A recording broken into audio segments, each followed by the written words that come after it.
Chapter 1. The Whisper of Spirits. The fog curled through London's streets like a living thing, its tendrils weaving past gas lamps and shuttered windows, muffling the clatter of late-night hansoms. It was October 1946, and the city bore the scars of war-crumbling facades, boarded-up shops, and the weary faces of those who had endured.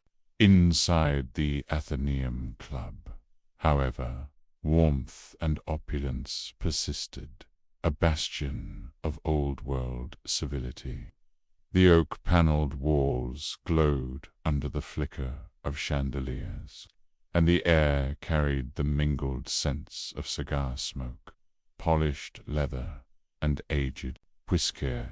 Hercule Poirot sat in a high-backed armchair by the fire, his small, fastidious hands folded over a glass of syrup de cassis, his moustache impeccably waxed despite the late hour.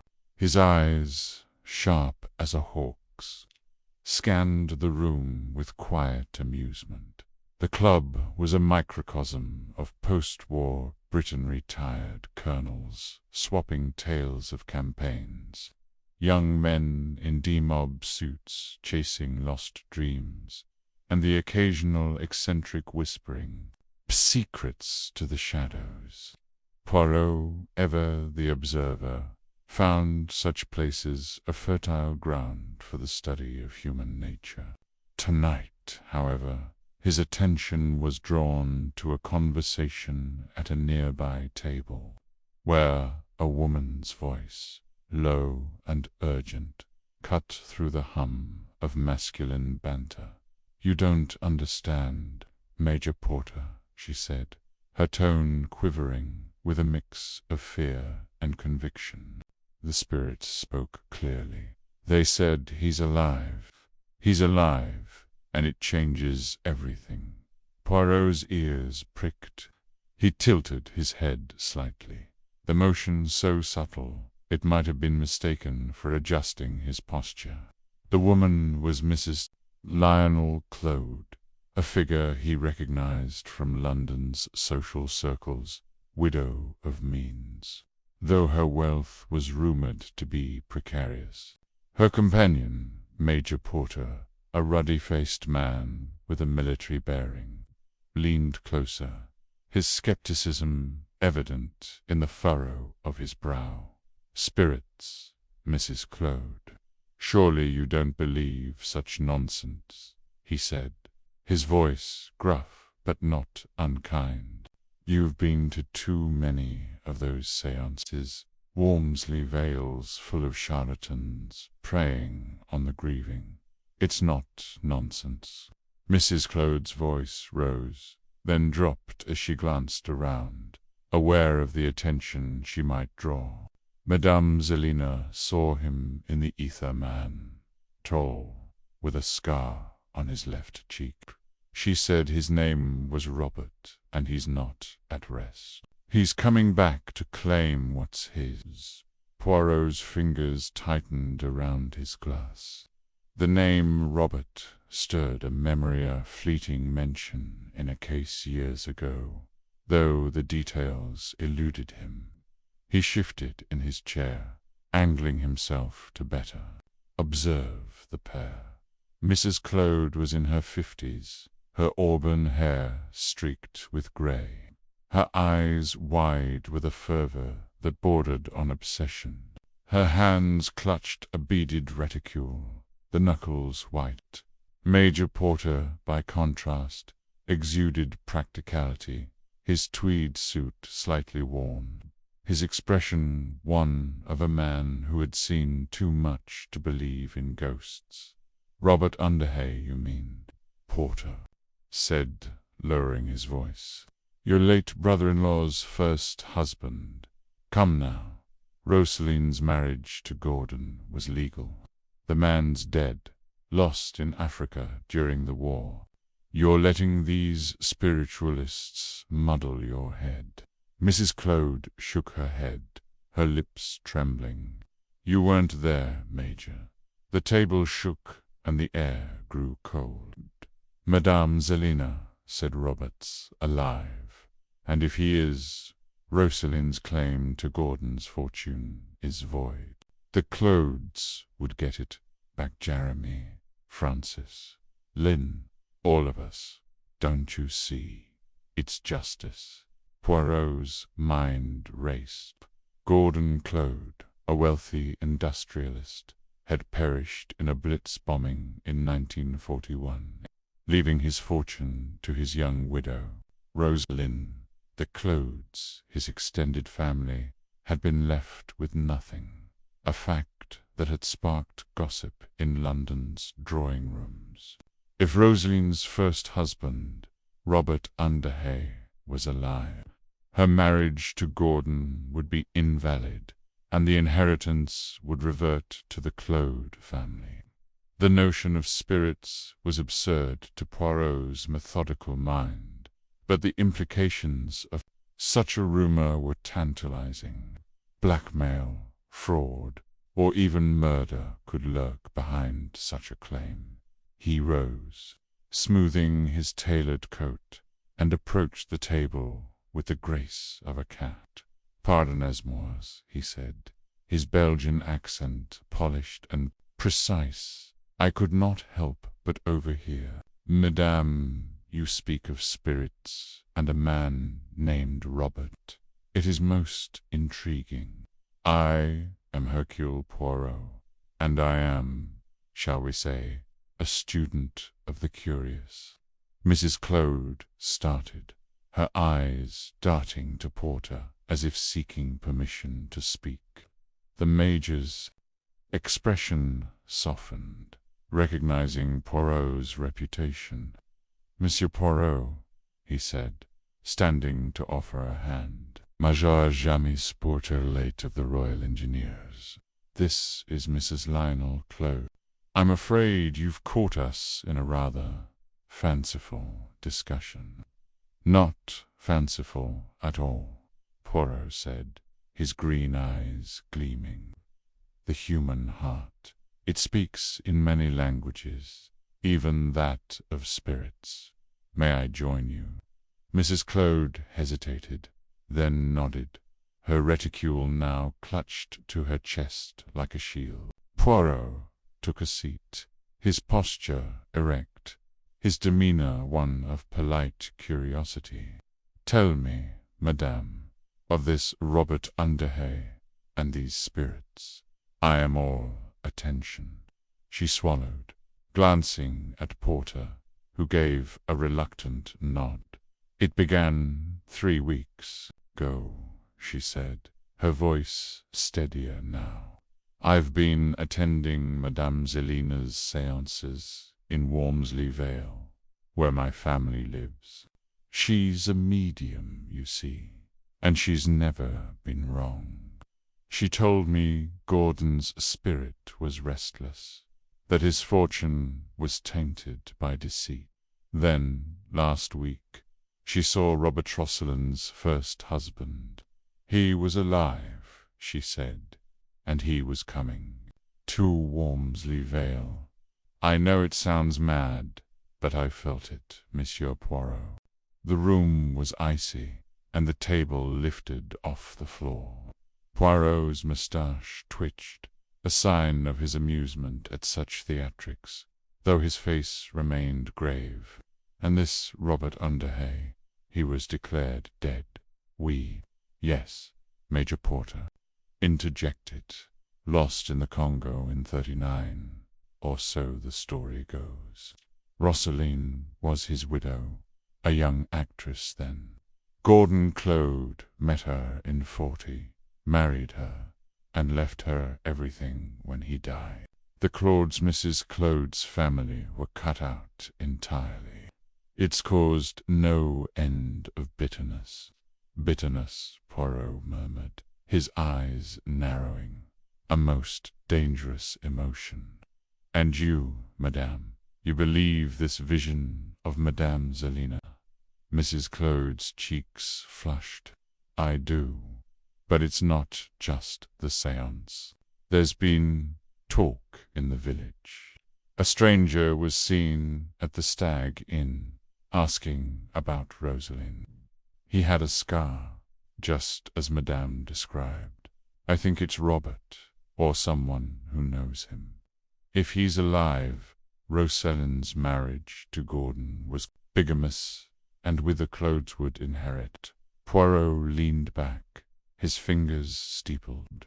And what do you wish to do with this information, Madame? She met his gaze, her voice firm. I want the truth, Monsieur Poirot. If Robert is alive, we deserve justice. Rosaline and her brother, David Hunter, have lorded over us for too long. They live in Gordon's mansion, spending his money while we scrape by. I want you to come to Wormsley Vale and find out if Robert is alive, if someone is playing a cruel trick. Poirot considered her words, his mind sifting through possibilities. A living husband, a contested fortune, a mysterious stranger. The ingredients of a puzzle were there, but the flavor was yet unclear. Was Mrs. Claude driven by greed, grief, or genuine belief?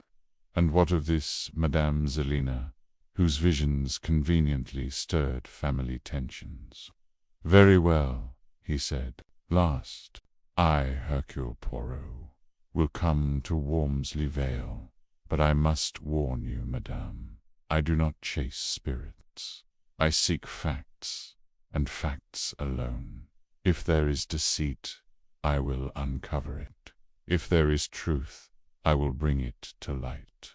Mrs. Claude's shoulders sagged with relief. Thank you, messieurs. You don't know what this means to us. Major Porter cleared his throat. A word of caution, Poirot. The Claudes are a complicated lot. Jeremy, Gordon's brother, is a solicitor with a sharp mind, but a sharper temper. His wife, Frances, is ambitious, maybe too much so. Then there's Lynn Marchmont, their niece, just back from the Wrens, and David Hunter, Rosalind's brother, volatile chap, fresh from the war. You'll have your work cut out for you. Poirot smiled, a glint of anticipation in his eyes. The more complex the tapestry, the more satisfying it is to unravel. Major, I shall arrange my travel tomorrow. The conversation drifted to lighter topics, but Poirot's mind remained on the case. He excused himself, stepping into the club's foyer to retrieve his coat. The fog outside had thickened, swallowing the street in a grey shroud.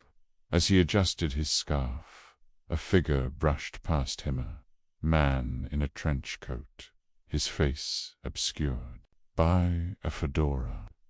Poirot caught a glimpse of a scar on the man's left cheek, stark against pale skin, before he vanished into the mist. Mon Dieu! Poirot whispered, his heart quickening.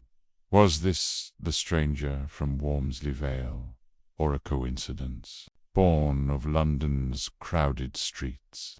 He stepped outside, the fog enveloping him, his polished shoes clicking against the cobblestones. The night was alive with secrets, and Hercule Poirot was determined to chase them down. The next morning, Poirot sat at his desk in his immaculate flat at Whitehaven Mansions, sipping café au lait and reviewing his notes. His valet, George, had laid out a suitcase, anticipating a journey. Poirot's mind was a whirl of questions. Who was this stranger with the scar? Was Madame Zelina a fraud, or did she know more than she let on? And what drove Mrs. Clodefaith? Desperation, or something dark? He telephoned his old friend, Superintendent Spence, at Scotland Yard, seeking background on Robert Underhays. Spence's voice crackled through the line, gruff but warm. Underhays, curious case, reported missing in the Congo, presumed dead. After a fever outbreak. No body, mind you, but that's not uncommon out there. He was a bit of a loner, ex-army, married to Rosaline in 37. She was a nobody then, just a chorus girl. Why the interest, Poirot? A little puzzle, mon ami, Poirot replied, his tone light but guarded. A whisper of spirits and a contested fortune. I go to Wormsley Vale to see what truths lie beneath. Spence chuckled. Spirits, eh? Sounds like a wild goose chase. But if anyone can make sense of it, it's you. Watch yourself, Poirot. Small villages breed big grudges. Poirot hung up, his thoughts turning to the journey ahead. Wormsley Vale, a sleepy village in the Thames Valley, was an unlikely stage for such drama, yet the war had appended even the quietest corners of England. Families torn apart, fortunes lost, secrets buried. The post-war world was a fertile ground for mystery. He packed a small leather-bound notebook, its pages ready to capture the details of this new case. As he did, he recalled Mrs. Clode's fervor, the Major's skepticism, and the fleeting glimpse of the scarred man. Each was a thread in the tapestry, and Poirot's little grey cells were already at work, weaving them together. The train to Wormsley Vale chugged through a landscape of autumnal hues, the fields golden under a weak sun. Poirot sat in a first-class carriage, a copy of the Times unread on his lap, his mind elsewhere. He pictured the Claude family, their lives intertwined with resentment and hope. Rosaline, the young widow, must be under immense pressure, her fortune a magnet for envy. David Hunter, her brother, sounded like a man shaped by war's cruelties, perhaps prone to rashness. And the stranger, could he truly be Robert Underhay, or was he a pawn in a larger game? At Reading, Poirot changed trains, the platform bustling with demubbed soldiers and weary travellers. A young woman in a wren's uniform caught his eye, her auburn hair tucked under a cap, her expression pensive. She carried a small suitcase, and as she boarded the same train, Poirot wondered if she might be Lynn Marchmont, the Claude niece mentioned by Major Porter. He made a mental note to observe her in Wormsley Vale.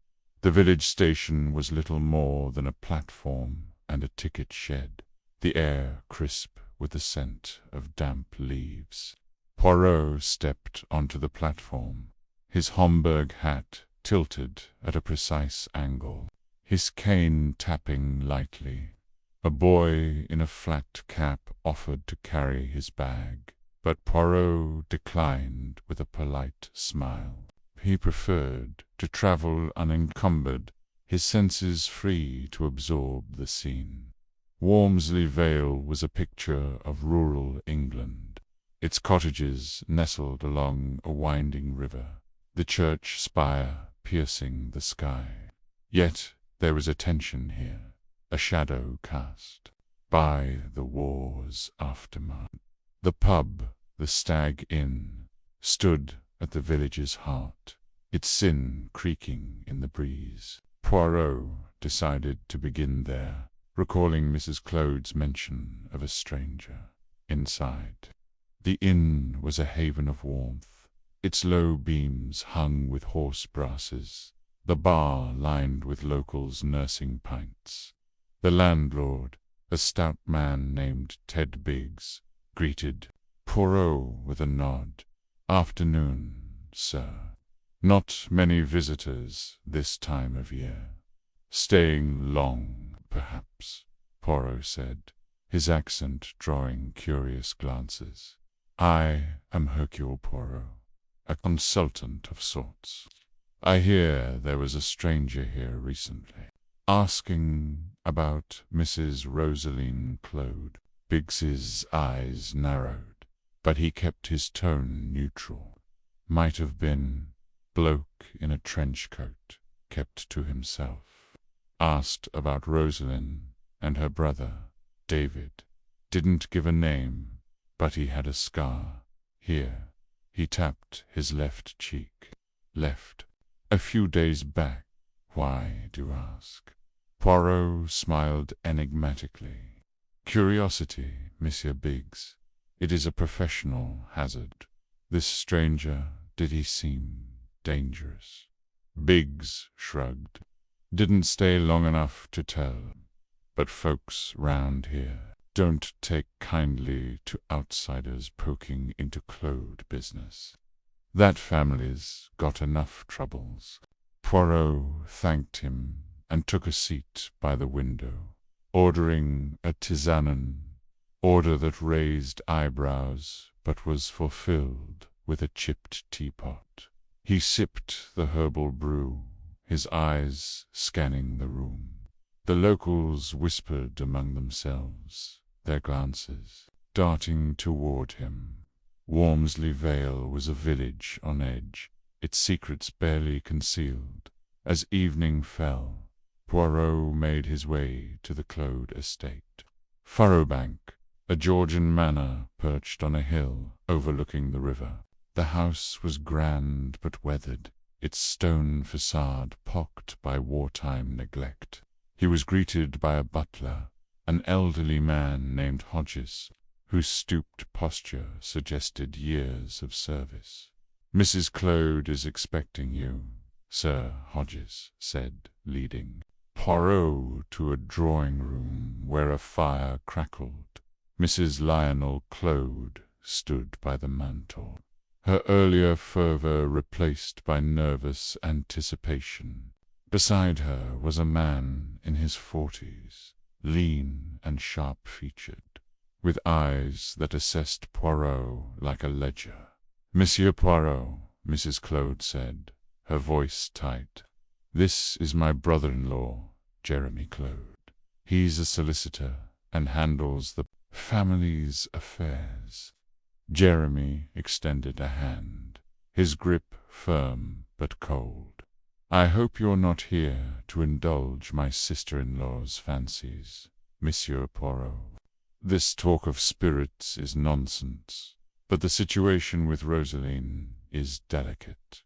Poirot inclined his head. "I seek only the truth, Monsieur Claude. Tell me, what is this situation you speak of?" Jeremy hesitated, glancing at Mrs. Claude. "Rosaline inherited everything from Gordon millions, tied up in trusts. We, his family, got nothing. If Robert Underhay is alive, her marriage to Gordon was invalid, and the fortune reverts to us. But I suspect this stranger is a fraud, stirring trouble for profit. Or," Mrs. Claude interjected, "he's Robert, and justice will be done." Poirot's eyes flickered between them, noting the tension. "And where is Madame Rosaline now?" "She's dining with her brother, David," Jeremy said. "They keep to themselves, but you'll meet them tonight. We're having a family dinner. You're welcome to join us, though I warn you, it won't be pleasant." "Excellent," Poirot said, his smile serene. "The dining table, it is often where secrets are revealed." The dinner was a study in contrasts. The dining room was opulent, with a crystal chandelier casting light on a mahogany table, but the mood was strained.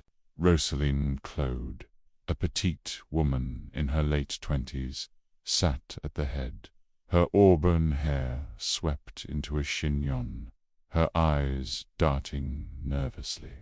Beside her was David Hunter, a wiry man with a soldier's posture and a scowl that spoke of suppressed anger. Jeremy and Francis Claude sat opposite, their civility a thin veneer. Lynn Marchmont, the young woman Poirot had seen at the station, was there too, her wren's uniform replaced by a simple dress, her expression guarded. The meal, roast mutton, a nod to post-war austerity, was served with little conversation. The clink of cutlery loud in the silence. Poirot observed each guest, his mind cataloguing details, Rosaline's trembling hands, David's clenched jaw, Francis's forced smile, Lynn's curious glances. Jeremy alone seemed composed, though his eyes betrayed calculation. Finally, David broke the silence, his voice sharp. "So, Monsieur Poirot, you're here to chase ghosts. My sister's been through enough without this nonsense about Robert." Poirot dabbed his lips with a napkin. "Not ghosts, Monsieur Hunter. Truths. I am told a stranger has been asking questions. This does not concern you." David's eyes narrowed. "Village gossip. People love to stir trouble. Rosaline's the rightful heir, and no conman will change that." Rosaline's fork clattered to her plate. "David, please," she whispered, her voice barely audible.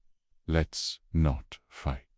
Frances leaned forward, her voice smooth but edged. "It's not about fighting, Rosaline. It's about fairness. Gordon's money was meant for the family, not outsiders." The word hung in the air, a barb that made Rosaline flinch. Lynn spoke up, her tone calm but firm. "Aunt Frances, that's unfair. Rosaline loved Uncle Gordon. You know that." "Do I?" Frances said, her smile brittle. "Love or convenience, Len? It's a fine line." Poirot interjected, his voice like a velvet blade. "Madame Frances, you speak of convenience. Yet is it not convenient for the family to believe in this stranger, this possible Robert Underhay? A hope, perhaps, to reclaim what was lost." The table fell silent. Jeremy coughed, breaking the tension. "Monsieur Poirot, let's not speculate. We invited you to find facts, not fuel arguments." "Precisement," Poirot said, his eyes twinkling. "And facts I shall find. But first, I must ask, has anyone here seen this stranger with the scar?" No one spoke, but Poirot noted the glances exchanged, David's glare at Rosaline, Frances's quick look at Jeremy, Lynn's furrowed brow. The silence was a confession of sorts, though of what Poirot could not yet say. As the meal ended, Poirot excused himself, stepping onto the terrace to clear his mind. The river below gleamed under the moon, its waters rising with recent Rainser metaphor, perhaps for the secrets swelling in Wormsley Vale. He recalled the scarred man in London, the whispers of spirits, the bitterness at the table, the puzzle taking shape, its pieces scattered but within reach. He turned to re-enter the house. But a shadow moved in the garden, a figure, tall and cloaked, vanishing behind a yew hedge. Poirot's pulse quickened. Was this the stranger, or another player in this game of deception. He stepped forward, his cane sinking into the damp earth. Determined to follow, the night closed around him, the fog rolling in from the river, and Hercule Poirot knew that this case, like the waters below, was rising to a flood. Word count, approximately 9,800. Chapter 2. The village of Wormsley Veld. The train rattled through the English countryside, its rhythm a steady counterpoint to the grey drizzle streaking the windows. Hercule Poirot sat in a corner of the first-class carriage, his gloved hands folded neatly over his walking stick, his eyes half closed but missing nothing. The post-war landscape outside was a patchwork of resilience and ruined fields dotted with makeshift allotments, villages scarred by bomb craters, and the occasional skeleton of a burned-out barn. England, Poirot mused, was like a proud old dame, battered but unbowed, her spirit knitting itself back together with stubborn thread. He adjusted his scarf, a rich burgundy silk that stood out against the drab greens and browns of his fellow passengers' attire. Wormsley Vale, his destination, was a speck on the map, a village nestled in the folds of Berkshire, where the Claude family's drama awaited his discerning eye. Mrs. Lionel, Claude's tale of spirits and a possibly living first husband, had intrigued him. Not for its supernatural tint. Poirot had little patience for ghosts, but for the human greed and fear it hinted at. A fortune hung in the balance, and fortunes, he knew, were the kindling of the most intricate crimes. The train slowed, puffing steam like an exhausted beast, and the platform of Wormsley Vale came into view. It was a modest affair, a single wooden bench, a faded timetable pinned to a notice board, and a station-master whose cap sat askew as he wrestled with a crate of squawking chickens. Poirot disembarked, his polished shoes clicking on the wet stone. The air smelled of damp earth and coal smoke, a peculiarly English perfume. A porter, a lad no older than 16, with a face full of freckles, offered to carry his valise. Poirot declined with a courteous nod, preferring to keep his possessions close. Trust, in a case like this, was a luxury he could not yet afford. The village itself unfolded as he walked toward its heart, guided by directions scribbled on a note from Mrs. Lionel. Wormsley Vale was a study in contrasts. Quaint cottages with rose trellises stood shoulder to shoulder with boarded-up shops, their windows papered over with rationing notices. A group of children, their knees scuffed and their laughter sharp, chased a hoop down a cobbled lane. An old woman, her shawl pulled tight against the wind, haggled with a butcher over a meagre cut of lamb.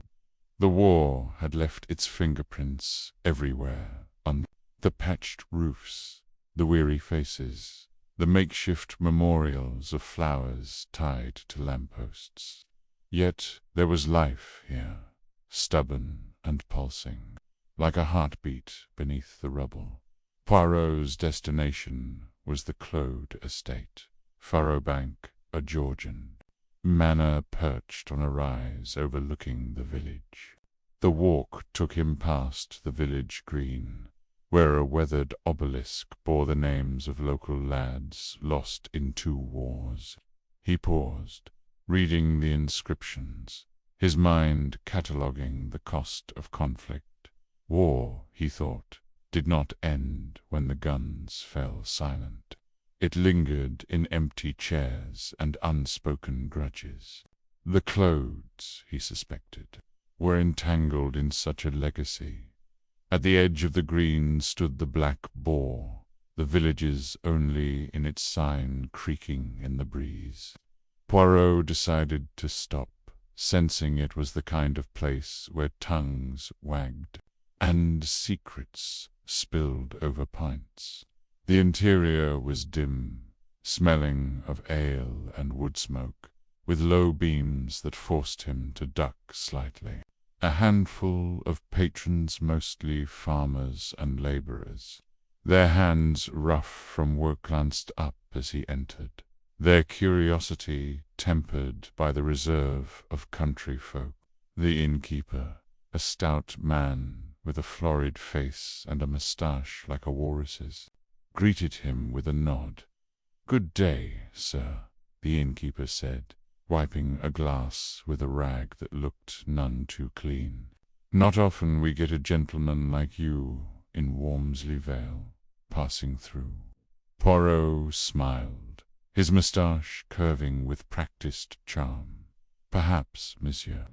I am Hercule Poirot, and I am here to visit friends at Furrowbank. But first, a cup of tea, if you please, and perhaps a little conversation to warm the spirit." The innkeeper's eyebrows rose, but he poured a steaming cup from a kettle behind the bar. "Furrowbank, eh? The Clodes' place. Fine house. That, though it's seen better days. Name's Tom Pritchard. Been running this place since my dad passed, God rest him."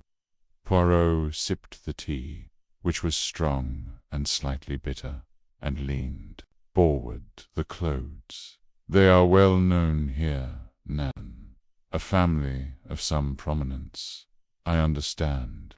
Pritchard chuckled, a sound like gravel shifting.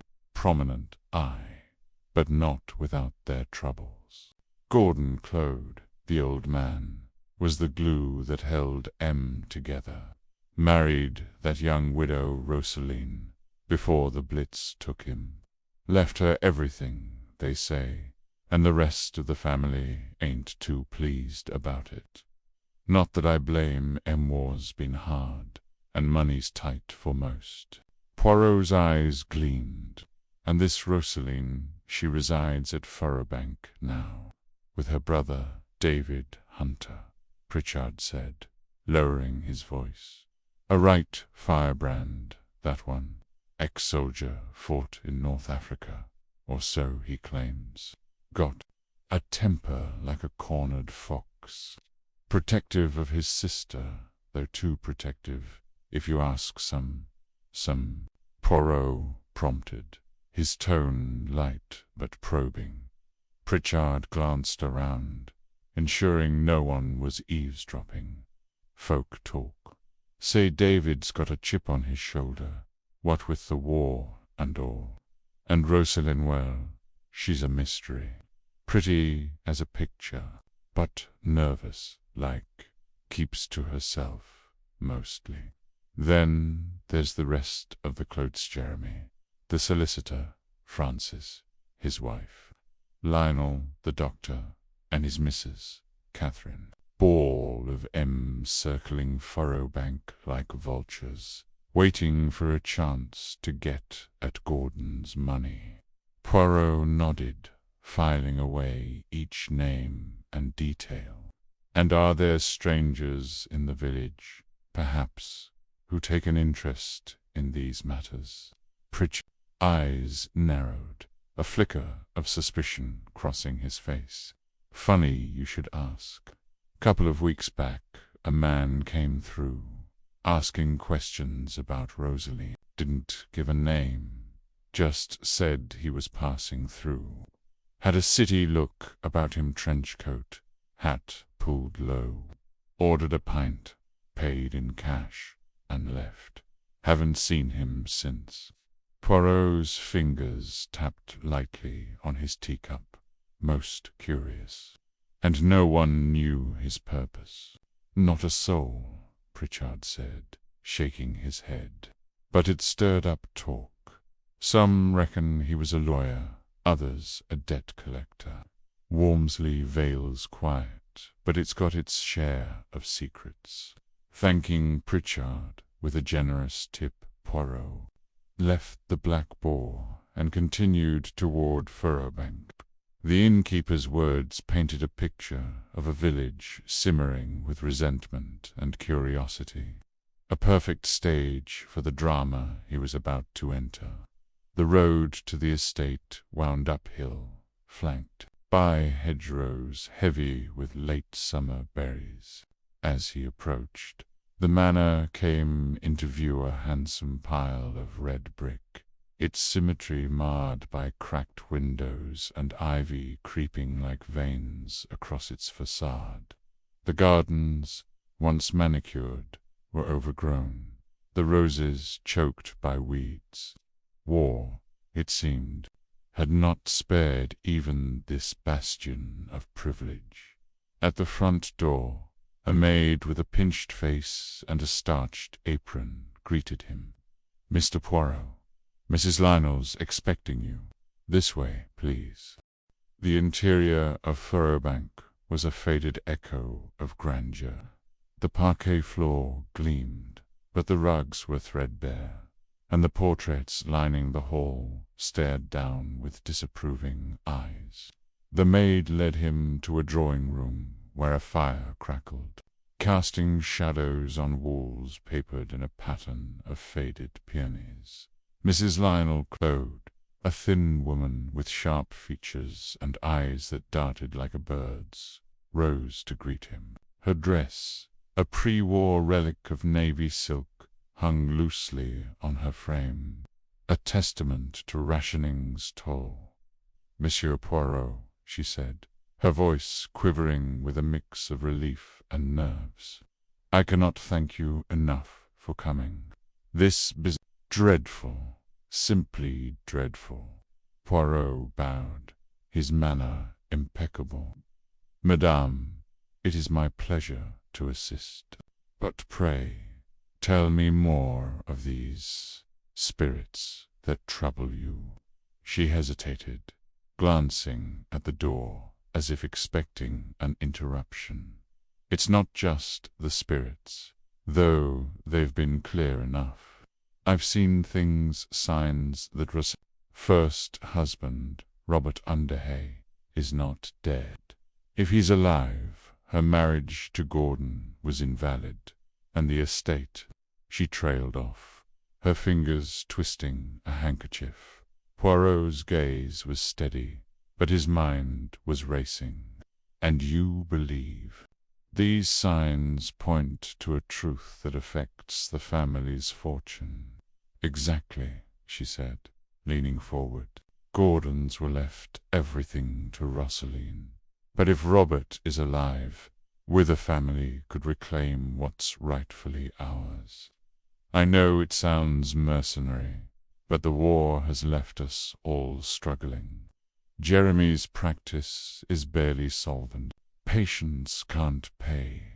And I've sold my mother's jewelry just to keep the lights on." Before Poirot could probe further, the door swung open, and a young woman entered, her presence like a gust of fresh air. She was petite, with auburn hair pinned loosely and eyes that held a quiet intensity. "Catherine, I didn't know we had a guest," she said, her voice soft but with an undercurrent of steel. Mrs. Lionel flushed. "Rosaline, this is Monsieur Hercule Poirot, a friend from London. Monsieur, this is Rosaline Claude, Gordon's widow." Poirot bowed again, studying Rosaline with keen interest. She was younger than he'd expected, perhaps in her late 20s, with a delicate beauty that seemed at odds with the tension in her posture. Her dress, a simple green frock, was well made but worn, and her hands fidgeted as if unused to idleness. A "Pleasure, Madame Claude," Poirot said. "I have heard much of Furrowbank's charm, and now I see its heart." Rosalind's smile was fleeting. "You're kind, monsieur. But Furrowbank's more of a burden than a charm these days. The taxes alone." She stopped, as if catching herself, and glanced at Mrs. Lionel. "Will you be joining us for dinner?" "Dinner?" Mrs. Lionel's voice sharpened. "I wasn't. Beware, it's settled." "Then," said a new voice, deep and edged with impatience. A man strode into the room, his presence commanding despite his casual attire, a tweed jacket, patched at the elbows and boots scuffed from wear. His dark hair was slightly dishevelled, and his eyes, a piercing blue, fixed on Poirot with a mix of curiosity and suspicion. "David Hunter," he said, extending a hand. "Rosaline's brother." "And you are Hercule Poirot," he replied, shaking the offered hand. David's grip was firm, almost challenging, and Poirot noted the faint tremor in his fingers, a sign of nerves, or perhaps something deeper, a remnant of the war's toll. "Dinner's at 7, David said, his tone brusque. "The whole family's coming, so brace yourself. It's not exactly a lovin'." Rosaline's lips tightened, but she said nothing, her eyes darting to David as if seeking reassurance. Poirot observed the exchange, his mind cataloguing the dynamics. David was the protector, Rosaline the protected, and Mrs. Lionel the instigator, her spirits a convenient prod to stir the pot. But what, he wondered, was the true source of the tension simmering beneath Furrowbank's roof? The dinner that evening was a study in restrained hostility, served on chipped china and lit by candles that flickered in the draughty dining room. The table was set for 8, Rosaline at the head, David at her side, and the rest of the Claudes arranged like pieces on a chessboard. Jeremy Claude, a solicitor with a thin moustache and a pinched expression, sat opposite his wife, Frances, whose elegance was marred by a tightness around her mouth. Lionel Claude, the doctor, had a distracted air, his glasses slipping down his nose as he muttered about rationing's effect on his patients. Catherine, his wife, kept her eyes on her plate, her earlier agitation replaced by a calculated silence. The final two were Lynn Marchmont, a young woman with a sharp wit and a navy uniform that marked her as recently demoted, and her fiancé Roly Claude, a farmer whose calloused hands and quiet demeanor suggested a man more at home in fields. Then drawing rooms. The meal was modest vegetable soup, boiled potatoes, and a small joint of mutton that Frances carved with precision. Conversation began politely, with talk of the weather and the villagers' efforts to rebuild the church hall. But as the plates were cleared, the facade cracked. "So, Monsieur Poirot," Jeremy said, his voice smooth but laced with curiosity, "what brings you to our little corner of England? Not the scenery, I presume." Poirot smiled, dabbing his lips with a napkin. "The scenery, monsieur, is charming, but I confess it is the human heart that draws me. I am a student of its mysteries, and Wormsley Vale, I sense, has its share." Francis Falk paused mid-air. "Mysteries. That's a rather dramatic word for a village like ours." "Is it?" Poirot's eyes twinkled. "Yet I hear whispers of a stranger asking questions, of fortunes contested, of spirits." perhaps speaking truths others dare not. Catherine's cup rattled against its saucer, and David's hand tightened on his glass. Rosalind, who had been silent, spoke softly. "You're referring to my husband's family, I suppose. They think I'm an interloper, Monsieur Poirot. But Gordon loved me, and his will was clear." "Clear, perhaps," Jeremy said, his tone icy. "But fairness is another matter. Gordon's wealth was meant to support us all, not just enough." "Jeremy," David snapped, his voice cutting through the room like a blade. "Rosalind's been through enough without you dragging up old grievances." Lynn, seated beside Rowley, leaned forward, her eyes bright with interest. "Oh, let's not pretend we're all one happy family. Monsieur Poirot, you might as well know Gordon's will left us all high and dry. Rosaline got the lot, and now we're scrabbling to keep our heads above water."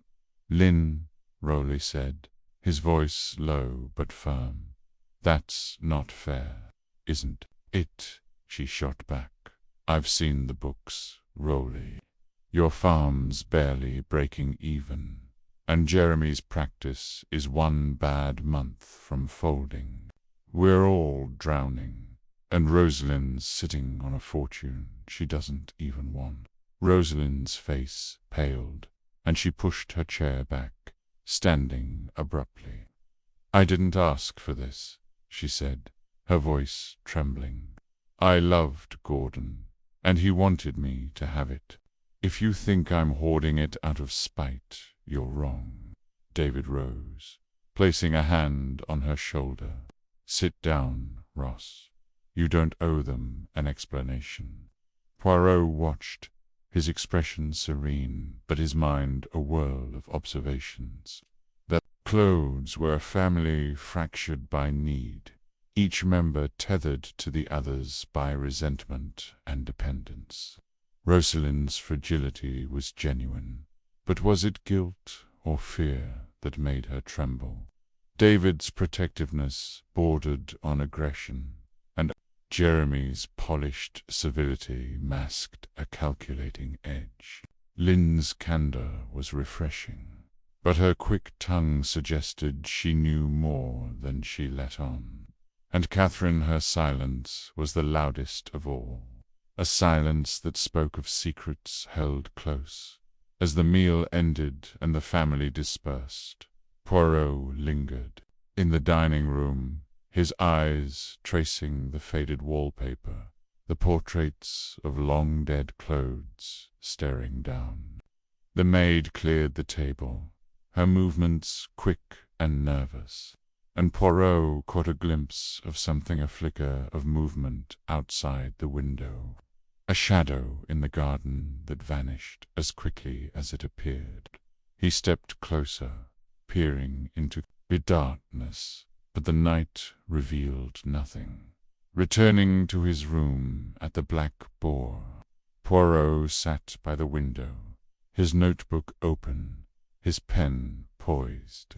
The stranger Pritchard mentioned, the family's tensions, Rosaline's fear, David's volatility, were threads in a tapestry he was only beginning to weave. Wormsley Vale was no mere village. It was a crucible, and Poirot sensed that the heat was rising.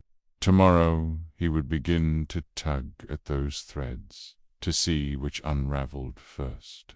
For now, he closed his notebook and extinguished the lamp, the drizzle outside a soft lullaby to his restless mind. Chapter 3. The shadow of Enoch Arden, the morning mist, clung to Wormsley Vale like a mourner's veil, softening the edges of the village's stone cottages and muffling the clatter of milk cans on the cobbled lanes. Hercule Poirot, impeccably dressed despite the damp, stepped off the creaking bus from London, his polished shoes sinking slightly into the muddy path. The air carried the scent of wet earth and coal smoke, a reminder of the post-war world still clawing its way back to life. Walmsley Vale, with its quaint charm and simmering resentments, was a puzzle box waiting to be opened, and Poirot's little grey cells hummed with anticipation. He adjusted his Homburg hat, his sharp eyes scanning the village green. A gaggle of children chased a hoop near the war memorial, their laughter a stark contrast to the weathered names carved into stone. Beyond them, the Claude estate loomed, a Georgian manor with ivy strangling its walls, its windows glinting like wary eyes. Poirot's client, Mrs. Lionel Claude, had painted a vivid picture of the family's discontent. Gordon Claude's fortune, now in the hands of his widow Rosalind, had left his kin grasping at shadows. But it was the whisperer of a living husband, first Robert Underhythe, that had drawn Poirot here. And now a stranger named Enoch Arden had appeared, claiming knowledge of Underhythe's fate. Poirot's first stop was the Black Boar in Bala, a squat building with a sagging roof and a sign that creaked in the breeze. The innkeeper, a wiry man named Tompkins, with a face like crumpled parchment, greeted him with a nod. "You'll be the detective, then?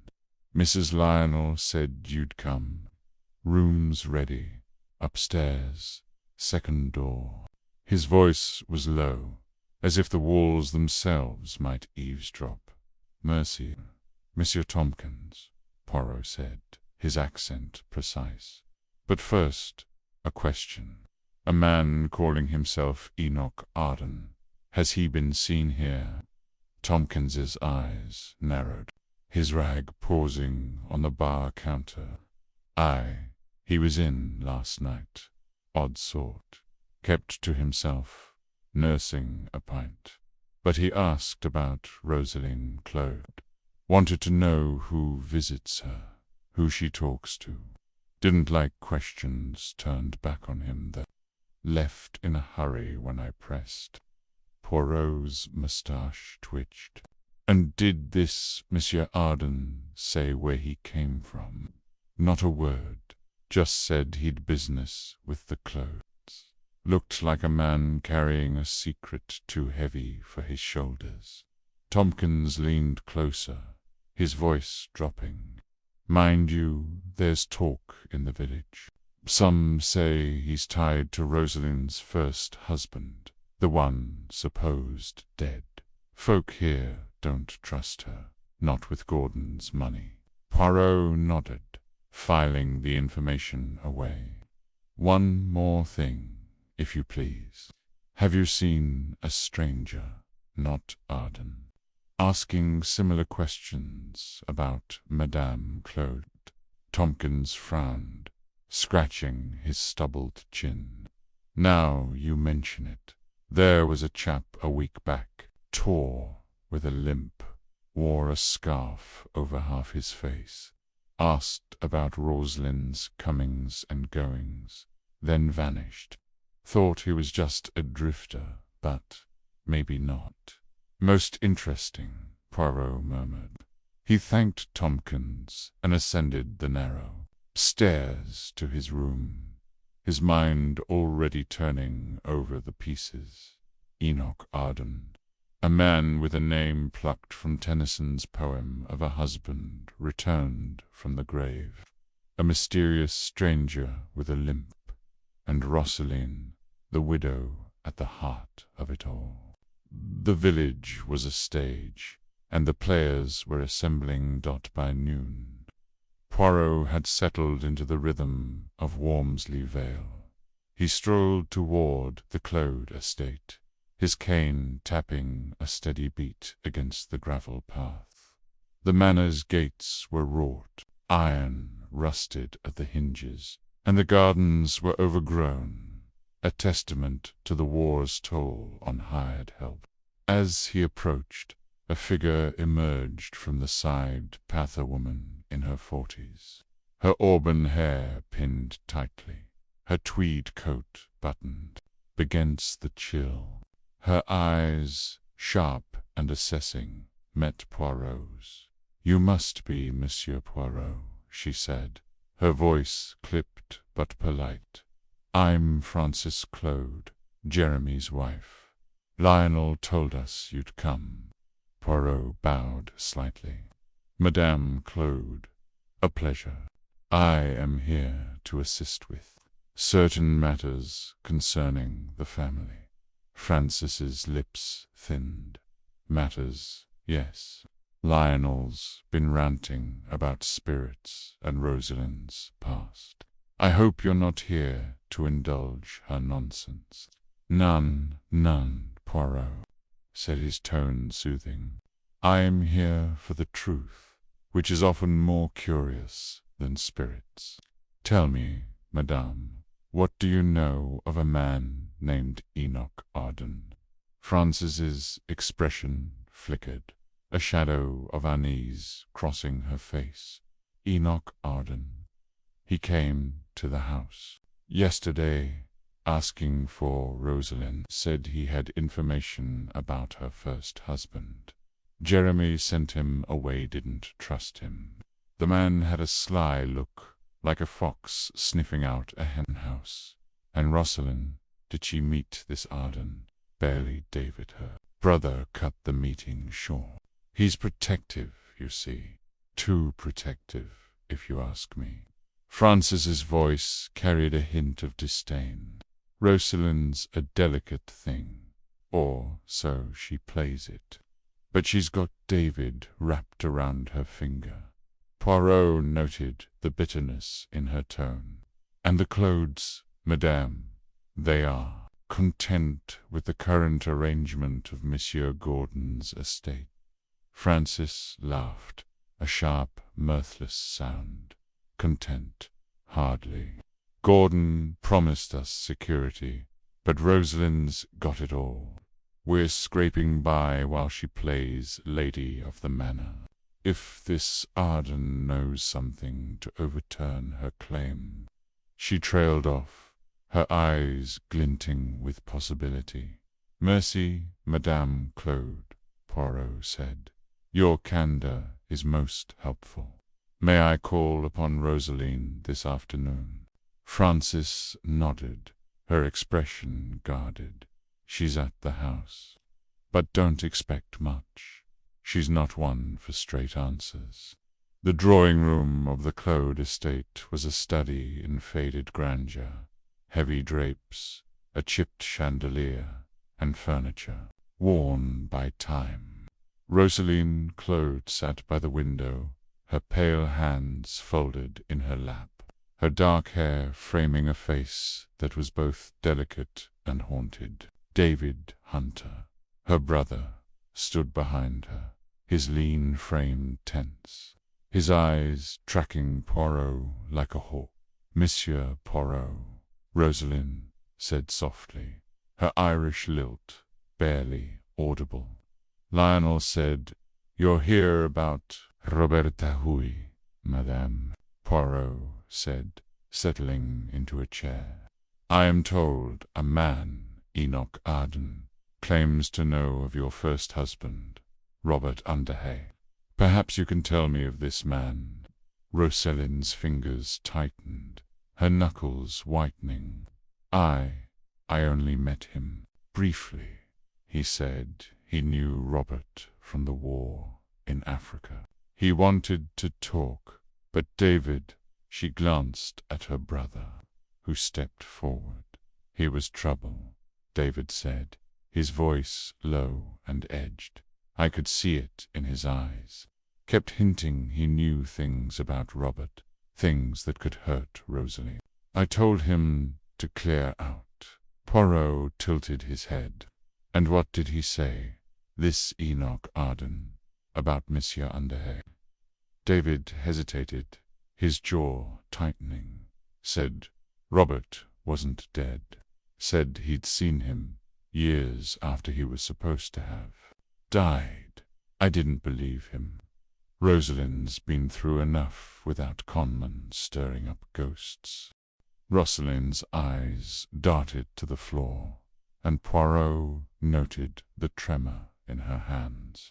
"Madame Claude, if I may," he said gently, "what do you believe? Is it possible your husband, Robert, is alive?" Her gaze met his, wide and fearful. "I don't know. I thought he was gone died in the war. But Enoch, he said things, details about Robert's habits, his way of speaking. Things only Robert would know." Her voice broke, and David's hand settled on her shoulder. "That's enough," David said. "She's upset. You've got your answers, Poirot." But Poirot was not finished. "One moment, Monsieur Hunter. This Enoch Arden, did he show you anything? A letter, perhaps, or a photograph?" David's eyes narrowed. "No, just talk. Too much of it." Poirot nodded, rising. "Merci, Madame, Monsieur. I shall return if there are further questions." As he stepped into the hall, he heard a sharp exchange behind the closed door. David's voice, low and urgent, and Rosalind's, pleading. The words were indistinct, but the tone was unmistakable. Fear, and something deeper, like a secret clawing to be free. That evening, Poirot visited Enoch Arden's lodgings at the edge of the village, a cramped room above a baker's shop. The landlord, a stout woman with flour-dusted hands, let him in with a wary glance. "Police were here earlier," she said. "Said he's not to be disturbed. But you're no copper, are you?" "None, madame. I am Hercule Poirot, a detective of a different sort." He offered a disarming smile, and she relented, leaving him to the dim, musty room. The space was sparse. A sagging bed, a rickety table, and a single chair. Poirot's eyes swept over it, methodical and precise. A suitcase lay open, its contents meager few shirts, a shaving kit, and a worn notebook. He flipped through the pages, finding cryptic notes. "Are you seen? Cape Town, 43. Trust broken. Meet at the oath." No signature, no context. Under the bed, he found a torn photograph, its edges frayed. It showed a man in a tropical suit, his face half obscured by a shadow, standing beside a palm tree. On the back, in faded ink, Robert 42. Poirot's pulse quickened. The man's build, the tilt of his head, could it be Underhay's? And why was it torn? A sudden noisy shout from the street broke his reverie. He pocketed the photograph and stepped to the window. Below, David Hunter was arguing with a man in a long coat, their voices rising. The stranger gestured wildly, then turned and strode away, his gait unevener, limp, just as Tompkins had described. David glanced up, his eyes locking with Poirot, for a fleeting moment before he disappeared into the mist. Back at the Black Boar, Poirot sat by the fire, the photograph in his hand. The pieces were falling into place, but the puzzle was far from complete. Enoch Arden's claims, the torn photograph, the stranger with the limp paw, pointed to a truth buried in the war's chaos. Rosalind's fear, David's protectiveness, and Francis's bitterness were threads in a tapestry of greed and secrets. And somewhere, perhaps, Robert Underhay, walked among the living, casting a shadow over Walmsley Vale. The inn's door creaked open, admitting a gust of cold air and a figure cloaked in darkness. Poirot's hand tightened on his cane, his senses alert. The game was afoot, and the next move would be critical. Chapter 4. The Coroner's Verdict. The morning air in Walmsley Vale hung heavy with the scent of damp earth and cold smoke. A village still clawing its way out of wartime's shadow. Hercule Poirot adjusted his overcoat against the autumn chill, his polished shoes clicking on the cobblestones as he made his way to the modest inn where Enoch Arden had met his end. The news of Arden's death had spread like wildfire through the village, whispers trailing behind every glance, every hurried step. A man bludgeoned in his lodgings with a fireplace poker-an, act as brutal as it was deliberate. The coroner's verdict, delivered just hours ago, had confirmed murder, and the weight of that word now pressed against the village's fragile calm. Poirot's mind churned, his little grey cells already sifting through the fragments of the case. Enoch Arden, the mysterious stranger claiming knowledge of Rosaline Underhay's first husband, had stirred the Claude family's hopes and fears. His arrival had been a spark in a tinderbox of resentment, with the Claudes circling Rosaline, be inherited fortune like moths around a flame. But now Arden lay dead, and the questions multiplied. Who had he truly been? What secret had he wielded like a blade? And who had silenced him? In a squat, ivy-clad building called the Stag and Hound loomed ahead. Its sin creaked in the breeze, the painted stag's eyes seeming to follow Poirot as he approached.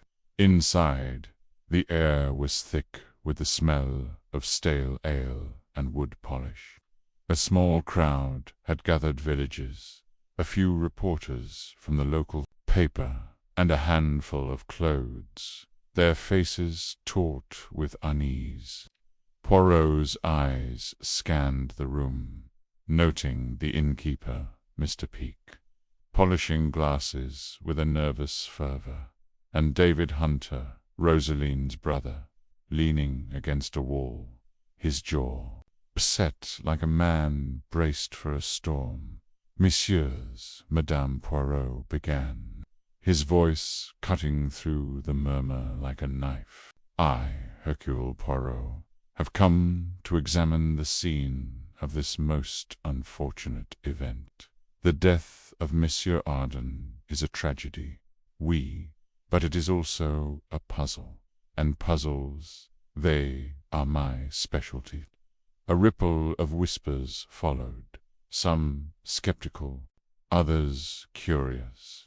David Hunter's eyes narrowed, his fingers twitching as if itching to light another cigarette. Poirot ignored him for now, his attention drawn to the staircase leading to the upper rooms. "Monsieur Peake," he called, "if you would be so kind as to show me to the room." The innkeeper, a wiry man with a perpetual stoop, nodded hastily. "Right this way, sir. Terrible business it is. Never had such a thing here. Not in 30 years." He led Poirot up the creaking stairs, his voice dropping to a conspiratorial hush. "Folks say it's the Claude's doing, you know. That David Hunter, he's got a temper like a devil. Saw him arguing with Arden night before last, out by the stables." Poirot's moustache twitched. "An argument, you say? And what was the nature of this dispute?" Peake hesitated, glancing over his shoulder as if the walls might eavesdrop. "Couldn't hear much, sir, but it was heated."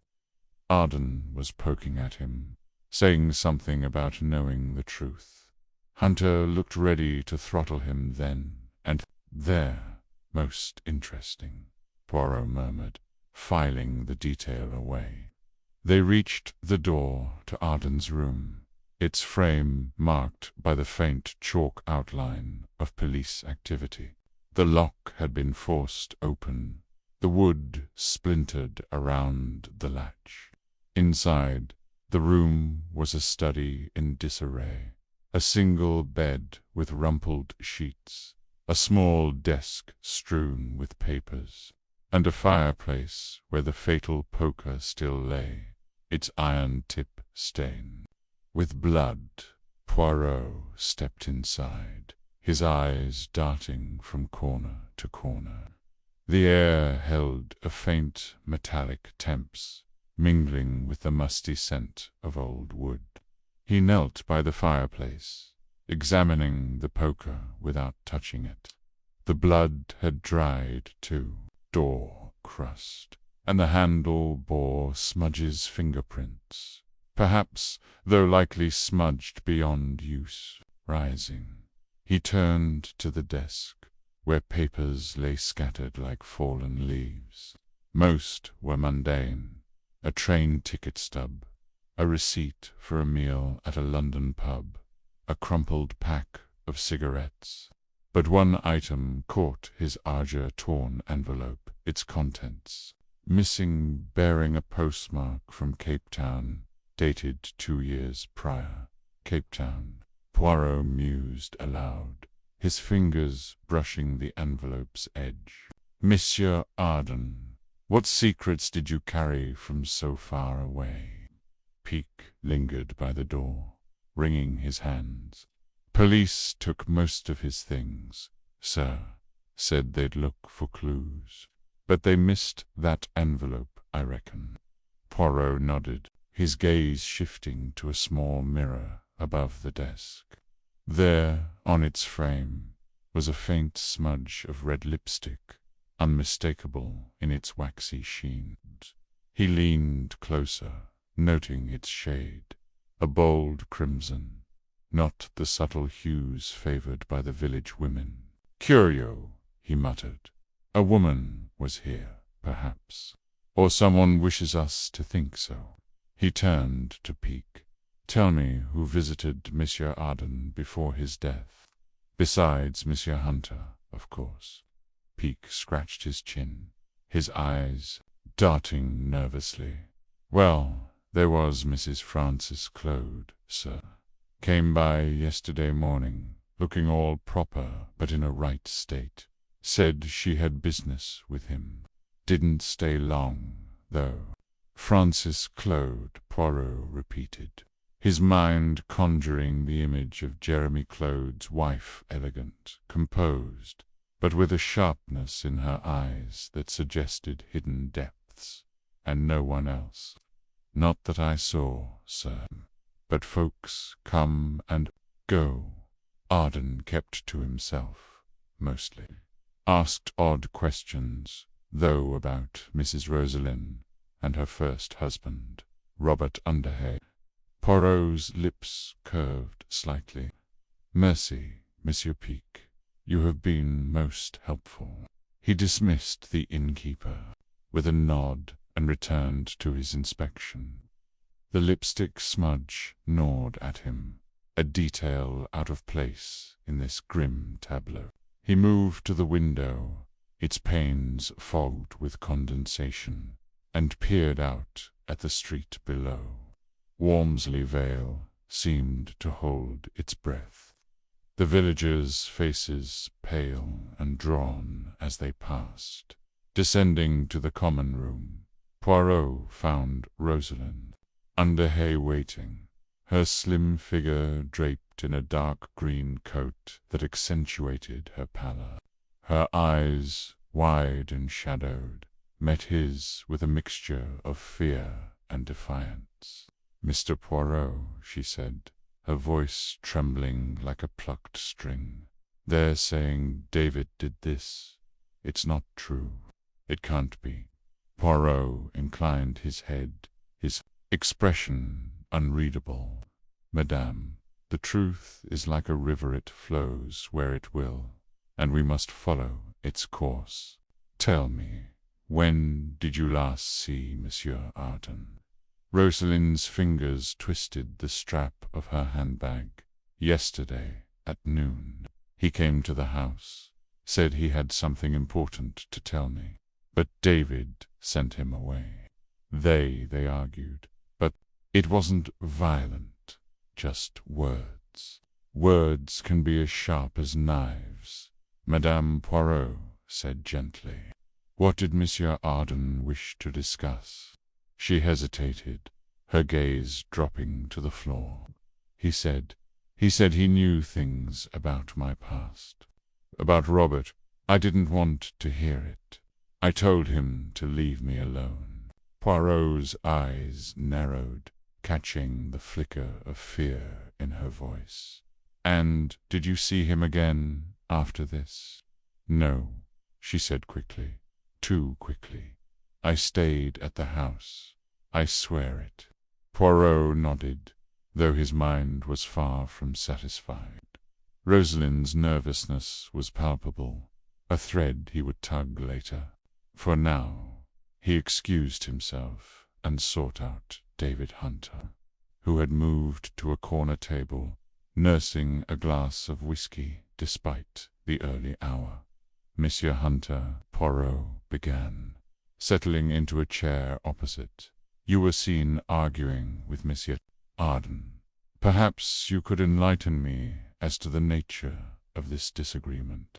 David's eyes flashed, his knuckles whitening around the glass. "That's none of your business, Poirot." The man was a leech, sniffing around Rosalind for money. "I told him to clear off. That's all. A leech, you say?" Poirot tilted his head. "And yet he is now dead. A coincidence, perhaps." David leaned forward, his voice low and dangerous. "You think I killed him? Go ahead. Prove it. You'll find nothing." Poirot smiled faintly, undeterred. "The truth, monsieur, is not so easily hidden. A letter is missing from Arden's room. A smudge of lipstick marks his mirror. These are not the signs of a simple disagreement." David's expression faltered for a fraction of a second, but he recovered quickly, tossing back the rest of his whiskey. "You're fishing, Poirot. I don't know anything about letters or lipstick. I was at the estate all night, alone." Poirot pressed. "With Rosalind," David said, his tone final.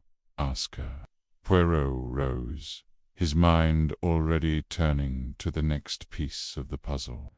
David's defensiveness was expected, but the mention of a missing letter and the lipstick smudge suggested a deeper game. Arden had been no mere opportunist. He had known something worth killing for. Blackmail, perhaps, but against whom? Rosalind, David, or one of the Claudes, whose resentment simmered beneath their polished exteriors. The coroner's inquest had been brief but revealing. The police, led by a gruff Inspector Spence, had focused on David as the primary suspect, citing his argument with Arden and his volatile reputation. Yet Poirot sensed they were missing something. The poker, the lipstick, the missing letter thieves were not the tools of a simple crime of passion.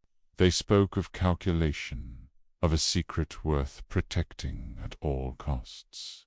That afternoon, Poirot visited the Claude estate, a sprawling Georgian manor that seemed to sag under the weight of its own history.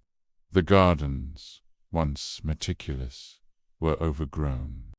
the rose bushes choked with weeds. Inside, the air was heavy with the scent of wax and old books.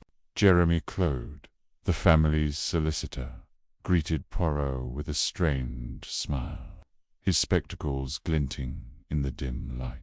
"Mr. Poirot," Jeremy said, his voice smooth but guarded, "this is a terrible affair. Poor Arden. I trust you're making progress. Monsieur Claude is a matter of perspective," Poirot replied, his eyes scanning the room.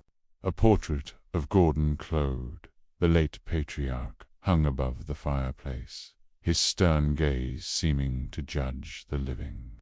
"I am curious about Madame Frances. She visited Monsieur Arden shortly before his death. May I speak with her?" Jeremy's smile faltered. "Frances, oh, she's resting. The news has upset her terribly. Perhaps another time." Poirot's moustache twitched. "Time, monsieur, is not always our ally in such matters. I insist." Reluctantly, Jeremy led Poirot to a sitting room where Frances Claude waited, her posture rigid, her hands folded tightly in her lap.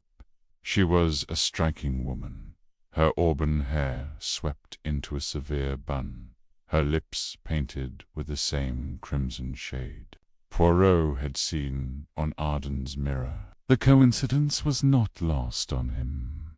"Madame Eclogie," Poirot began, his tone gentle but probing, "you visited Monsieur Arden yesterday. May I know the purpose of this visit?" Frances's eyes met his, cool and unyielding. "It was a private matter, Mr. Poirot. He claimed to have information about Rosalind's first husband. I wanted to know if it was true." "And was it?" Poirot asked, leaning forward slightly. She hesitated, her fingers tightening. He was vague, said he'd need money to remember more. "I told him I wasn't interested in his games, and left." Poirot nodded, though his mind was racing. Frances's story was plausible, but the lipstick smudge suggested she had been closer to Arden than she admitted. Had she left something behind deliberately, or was it a careless mistake? And the missing letter, had she taken it, or had someone else? As evening fell, Poirot returned to the Stag and Hound, his thoughts a whirl of possibilities. The village was quiet now, the streets empty save for a stray dog sniffing at the gutters. He stood by the inn's window, gazing out at the darkening sky, when a sudden realization struck him. Arden's death was not the end of the scheme, but the beginning. Someone in Wormsley Vale was playing a dangerous game, and the stakes were higher than mere money. He turned to the innkeeper, who was sweeping the floor with a distracted air. "Monsieur Pique, one final question. Did Monsieur Arden receive any visitors after Madame Claude?" Pique paused, his broom stilled. "Not that I saw, sir, but there was a woman's voice in his room late that night. Couldn't make out who, but it was angry. Then it went quiet." Poirot's eyes gleamed. "Merci, monsieur. You have given me much to consider." As he stepped into the night, the fog curling round his feet like a living thing, Poirot felt the pieces of the puzzle shifting. The lipstick, the letter, the woman's voice, they pointed to a truth buried in the shadows of Wormsley Vale. Arden had been blackmailing someone, and bet someone had struck back with lethal precision. But who? Rosalind with her haunted eyes, David with his coiled anger, Frances with her crimson lips and hidden motives. Or another player, still unseen. The river that ran through the village glinted under the moonlight, its waters whispering. Secrets Poirot was determined to uncover. The coroner's verdict had named a crime, but it was up to Hercule Poirot to name the criminal. Chapter 5. The ghost of Robert Underhythe mist hung low over Walmsley Vale, curling round the gnarled oaks and seeping into the cobblestone streets like a living thing. Hercule Poirot, his small frame bundled in a woolen overcoat, stood at the edge of the village green, his sharp eyes scanning the horizon. The air was damp, heavy with the scent of wet earth and the faint tang of coal smoke from the chimneys. It was early morning, and the village was just stirring, its rhythm sluggish under the weight of rationing and unspoken resentments. Poirot's mind, however, was anything but sluggish.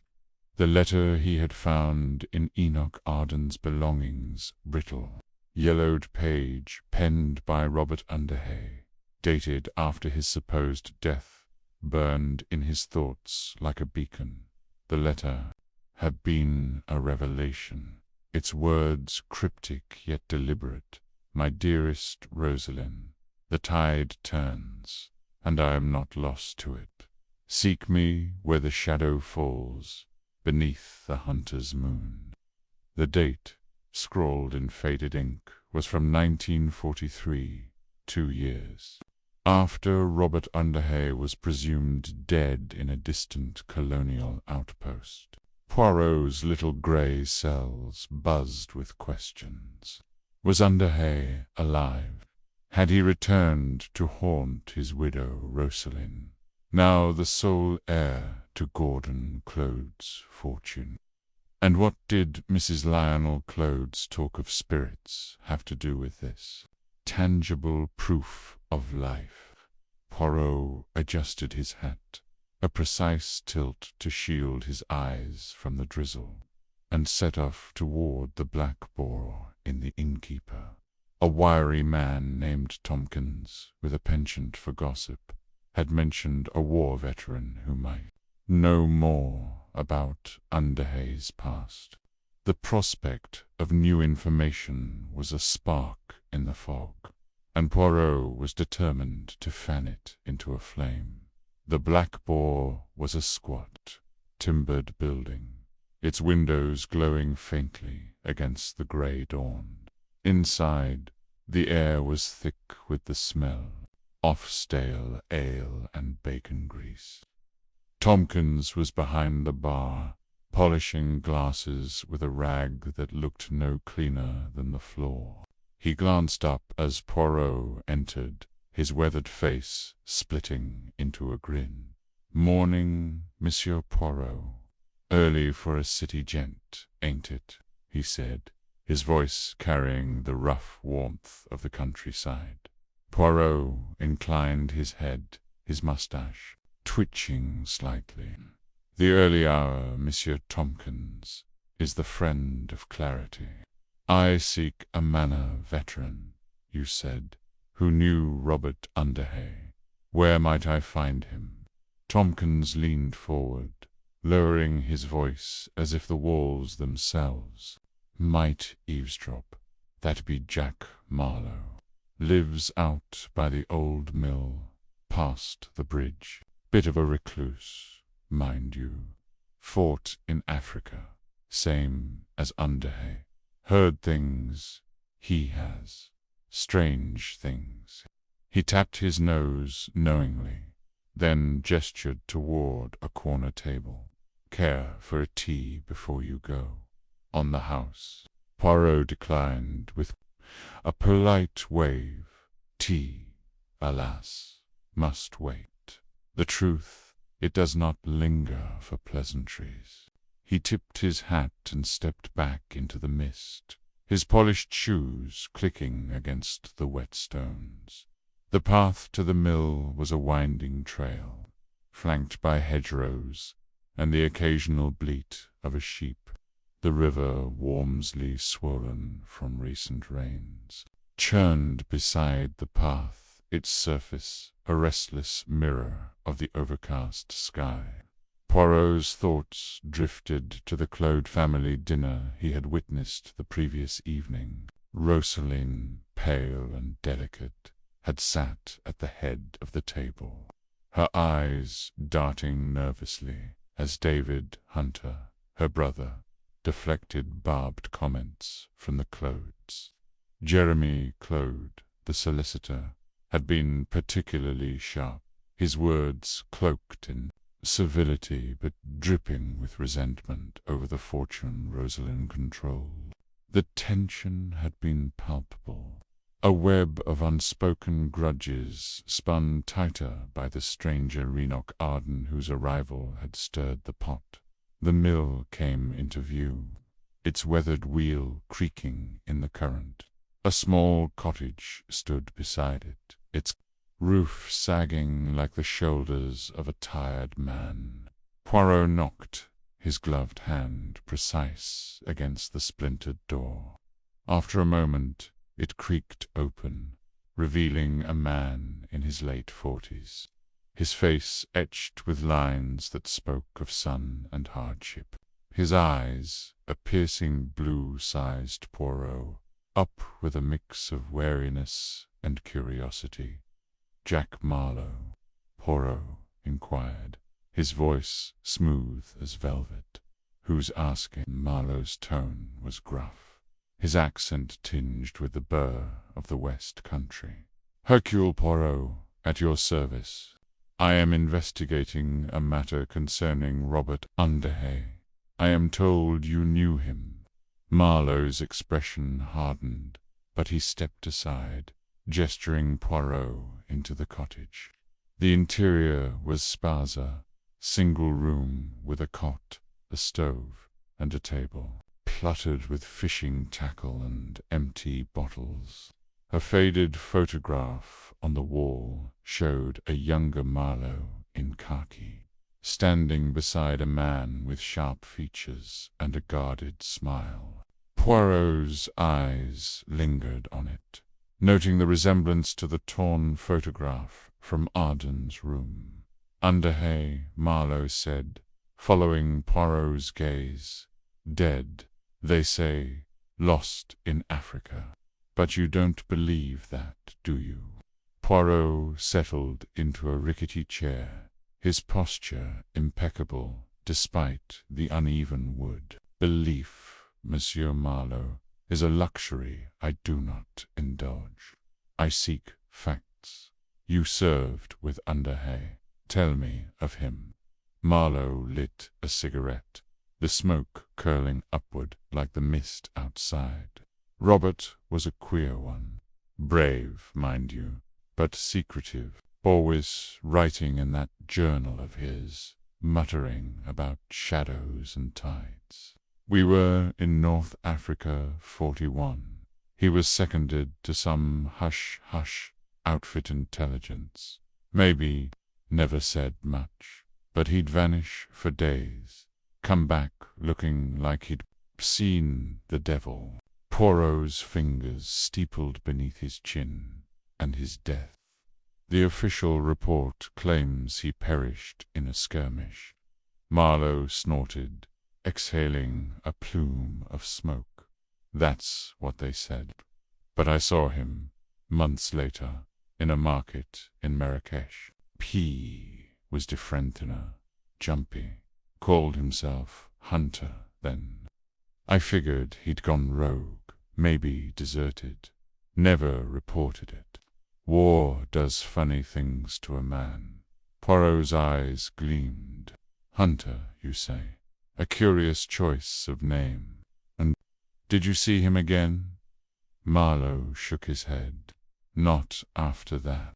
Heard he was mixed up in something dodgy smuggling. Maybe. Then nothing. Till you showed up."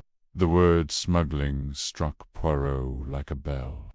It aligned with the cryptic nature of Underhay's letter. the mention of shadows and tides. Was Underhay's disappearance a cover for illicit activities? And how did it connect to Rosalind, now ensconced in Gordon Clode's wealth? Before Poirot could press further, a sharp knock interrupted.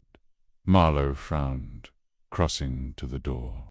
A young woman stood there, her rain-soaked coat clinging to her frame. Lynn Marchmont, Poirot recognized, the Clode cousin who had returned, from wartime nursing with a quiet intensity.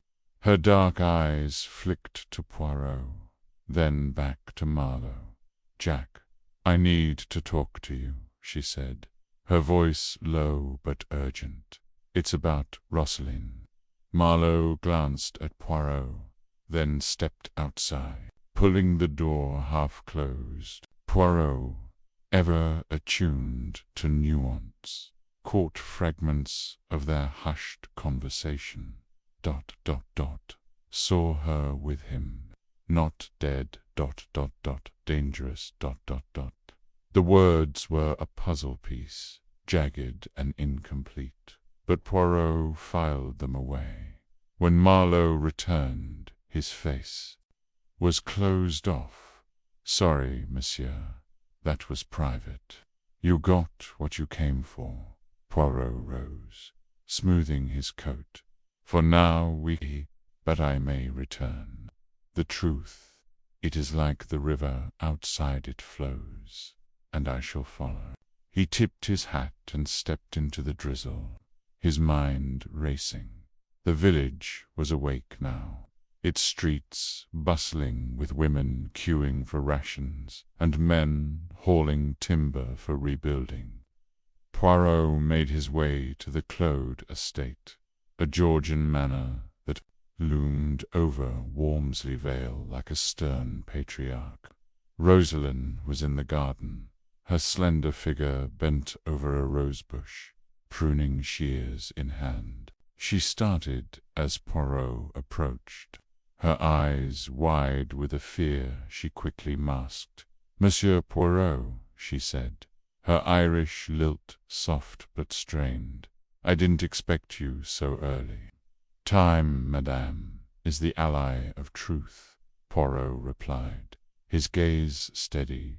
"I have questions about your late husband, Robert Underhay. A letter suggests he did not die when you believed." Rosalind's shears slipped, nicking her finger. A bead of blood welled up, vivid against her pale skin. "Robert's dead," she said, too quickly. "The army confirmed it. That letter, it's a cruel trick." Poirot tilted his head, studying her. "And yet the handwriting matches his. The date, it is from 1943. You were married to Gordon Clode, by then Nan. A living first husband would complicate matters." Rosalind's lips parted, but no words came. Before she could respond, a shout rang out from the house. Jeremy Clode stormed into the garden, his solicitor's composure fraying at the edges.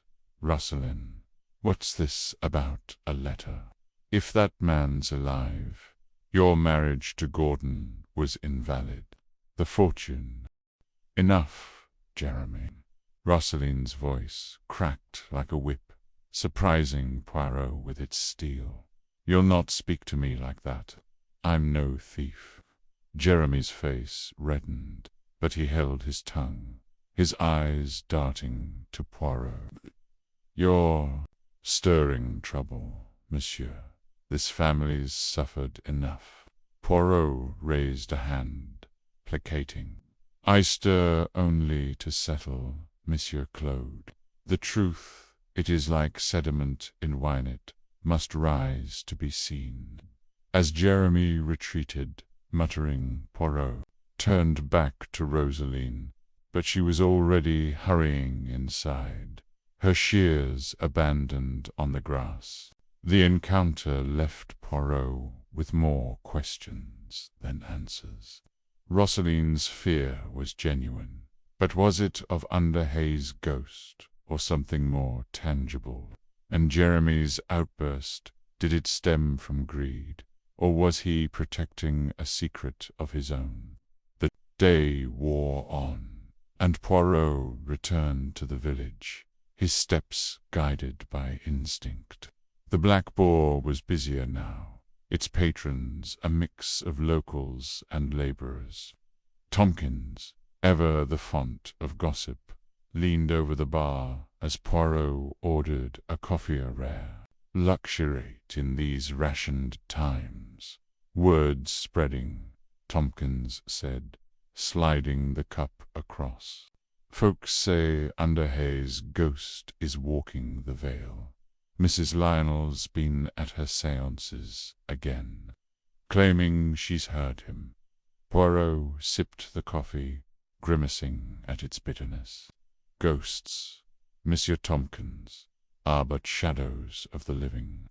I am more concerned with a man who watches from those shadows. Tomkins' eyes widened. You mean that stranger, the one asking about Rosalind? Perhaps, Poirot said, noncommittal. Or perhaps another. Tell me, have you seen anyone lingering near the Claude estate? Tomkins scratched his chin. Now you mention it, there was a fellow last night near the bridge, tall, in a dark coat, kept to the shadows, like he didn't want to be seen, thought he was just passing through. Poirot's pulse quickened, but his face remained impassive. Merci, monsieur. You have been most helpful. As dusk fell, Poirot positioned himself near the bridge, a vantage point overlooking the Claude estate. The river murmured below, its waters catching the last light of day. He waited, his patience a honed blade. Hours passed, the village settling, put into silence, until a figure emerged from the mist, a man, tall and lean, his face obscured by a scarf. He moved with purpose, pausing to gaze at the estate's lit windows. Poirot stepped forward, his voice cutting through the quiet. Bonsoir, monsieur. It is a cold night for watching houses, Nan. The man froze, then turned, his scarf slipping to reveal a face weathered by time and secrecy. Who the devil are you? He demanded, his voice low and rough. Hercule Poirot, bet your service. And you, I suspect, are more than a stranger in Wormsley Vale. The man's eyes narrowed, but before he could speak, a rustle in the hedgerows made him bolt, vanishing into the mist. Poirot did not pursue. His quarry was spooked, but the encounter confirmed his suspicions. Someone was watching Rosalind, someone tied to Underhay's past. The ghost, it seemed, was very much alive. As Poirot made his way back to his lodgings, the village clock struck midnight, its chime echoing over the vale. The letter, Marlowe's story, Rosalind's fear, Jeremy's anger, Lynn's whispered warnings, and now the watcher in the mist. They were threads in a tapestry, intricate and incomplete. Poirot's little grey cells hummed with anticipation.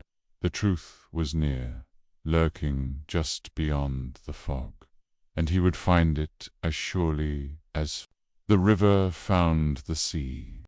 Chapter 6. The Tide of Suspicion. The morning mist clung to Wormsley Vale like a shroud, softening the edges of the village's stone cottages and muting the distant bleat of sheep. Hercule Poirot stood at the window of the Black Swan in his gloved hand, hands clasped behind his back, his moustache impeccably trimmed despite the early hour. The village, with its post-war weariness, seemed to hold its breath, waiting for the next ripple in the murky waters of the Claude family's drama. David Hunter's arrest for Enoch Arden's murder had sent shockwaves through the community. But Poirot's little grey cells hummed with doubt. The puzzle was far from complete.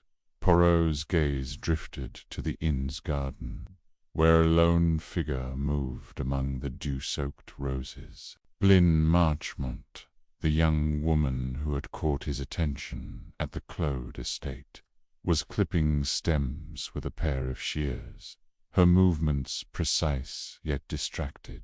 Her auburn hair was pinned loosely, strands escaping to frame her face, and her khaki jacket bore the faint creases of wartime utility. Poirot noted the tension in her shoulders, the way her eyes darted toward the road as if expecting an ambush. She was a woman with secrets, he mused, and secrets were the currency of this case. Descending the creaking stairs, Poirot adjusted his Homburg hat and stepped into the crisp morning air. The innkeeper, a wiry man named Mr. Grigson, was sweeping porch, his broom rasping against the stone. "Morning, monsieur," Grigson said, pausing to wipe his brow. "Heard the news. They've got David Hunter locked up tight at the station. Reckon he bashed that Arden fellow's head in." Poirot's lips curved slightly, a gesture that could be mistaken for a smile. "The reckoning of guilt, monsieur. Grigson is a delicate art. One does not paint a masterpiece with a single stroke." Grigson chuckled, shaking his head. "You're a queer one, sir. But if you're sniffing about, you'll find plenty of folk here with reason to dislike Arden. He had a way of stirring trouble, asking questions about Mrs. Rosalind's past." Poirot's eyes sharpened, and these questions, they were unwelcome. Unwelcome. "As a tax collector," Grigson said, lowering his voice. He was poking into things best left buried. "War's over, but some wounds don't heal so quick." Poirot nodded, filing the innkeeper's words away. He crossed the garden path toward Lynn, who looked up as his polished shoes crunched the gravel. "Mademoiselle Marchmont," he greeted, tipping his hat. "You are an early riser, Nan." Lynn's smile was fleeting, her green eyes wary. "Couldn't sleep, Monsieur Poirot. Too much noise in my head." She snipped a rose, its petals falling like blood drops to the ground. "I suppose you've heard about David." "Oui, the village speaks of little else." "You believe him innocent, perhaps?" Her hand froze mid-snip, and she met his gaze, her expression a mix of defiance and fear. "David's no saint, but he's not a murderer. He's been through too much. The war changed him." Poirot tilted his head, studying her. "The war, it changes many, mademoiselle. But tell me, what is it you know of Monsieur Hunter's burdens?" Lynn hesitated, her fingers tightening on the shears. "It's not my place to say, but David was in North Africa with the commandos. Things happened there, things he won't talk about. He came back, broken in a way, protective of Rosalind, like she's the only thing keeping him anchored." Poirot's mind raced, connecting her words to the volatile ex-soldier he'd observed at the Claude estate. David's fierce loyalty to his sister was undeniable, But was it born of love or something darker? And this protectiveness, it extends to silencing those who threaten her. Lynn's eyes flashed. That's not what I meant. David's hot-headed, but he's not cruel. Arden was troubled, though. Everyone knew it. He was sniffing around, asking about Rosaline's first husband, Robert Underhay. Made her nervous. Poirot's mustache twitched. Nervous, you say? And you observed this yourself? Lynn nodded, her voice dropping. Last week, I saw Rosaline at the churchyard, near the old yew tree. She was arguing with Arden. He was saying something about proof and the truth coming out. She looked terrified, like she'd seen a ghost. Poirot's heart quickened. A new piece of the puzzle, vivid and sharp. And this proof, mademoiselle, did Monsieur Arden elaborate? No, Lynn said, shaking her head. I was too far to hear more. But Rosaline came back to the house, pale as death. She locked herself in her room for hours. Poirot thanked her, his mind already turning to Rosaline. The widow was a cipher, her delicate beauty masking a fragility that could be genuine or calculated. He resolved to visit the Claude estate, but first he needed to speak with Frances Claude, Jeremy's wife, whose financial desperation had caught his attention during his last visit, the walk to Furrowbank. The Claude family's sprawling estate took Poirot through Walmsley Vale's cobbled streets, where ration books and weary faces told the story of a nation rebuilding. Children played with a makeshift ball, their laughter a rare note of joy, while women queued outside the butcher's, clutching baskets. Poirot's keen eyes noted a man in a worn trench coat lingering near the post office, his face obscured by a scarf.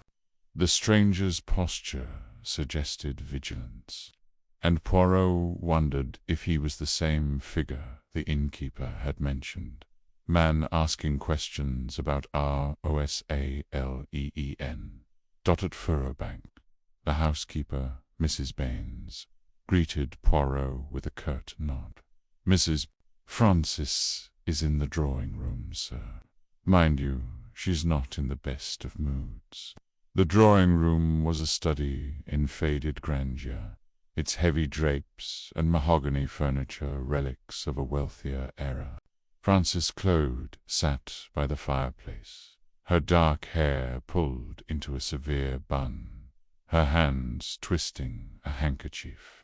Her elegance was marred by the lines of strain around her mouth, and Poirot sensed a woman teetering on the edge of collapse. Madame Claude, Poirot began, settling into a chair opposite her. I come to discuss matters most delicate. The death of Monsieur Arden and the arrest of Monsieur Hunter. Frances's eyes narrowed. David's arrest is no surprise. He's always been trouble, lording over Rosaline's money like it's his own. But if you think I know anything about Arden's death, you're mistaken. Poirot's smile was disarming. Mistaken, perhaps, but curious. Certainly. You see, madame, I have learned that the Claude family's fortunes are not as secure as they once were. The war, it has been unkind, Nan. And the wealth of Gordon Claude, it rests now with Roslinor, does it? Frances stiffened, her handkerchief crumpling in her fist. What are you implying, Monsieur Poirot? I imply nothing, Poirot said smoothly. I observe the estate. It is grand, but the roof leaks. The staff is reduced. Your husband Monsieur Jeremy is a solicitor, yet his practice struggles. Bend you, madame. You have the air of one who carries a heavy burden, perhaps a financial one. Frances's composure cracked, her voice trembling. You're cruel to pry like this. Yes, we're in debt. The war ruined Jeremy's client, and Gordon's death left us nothing.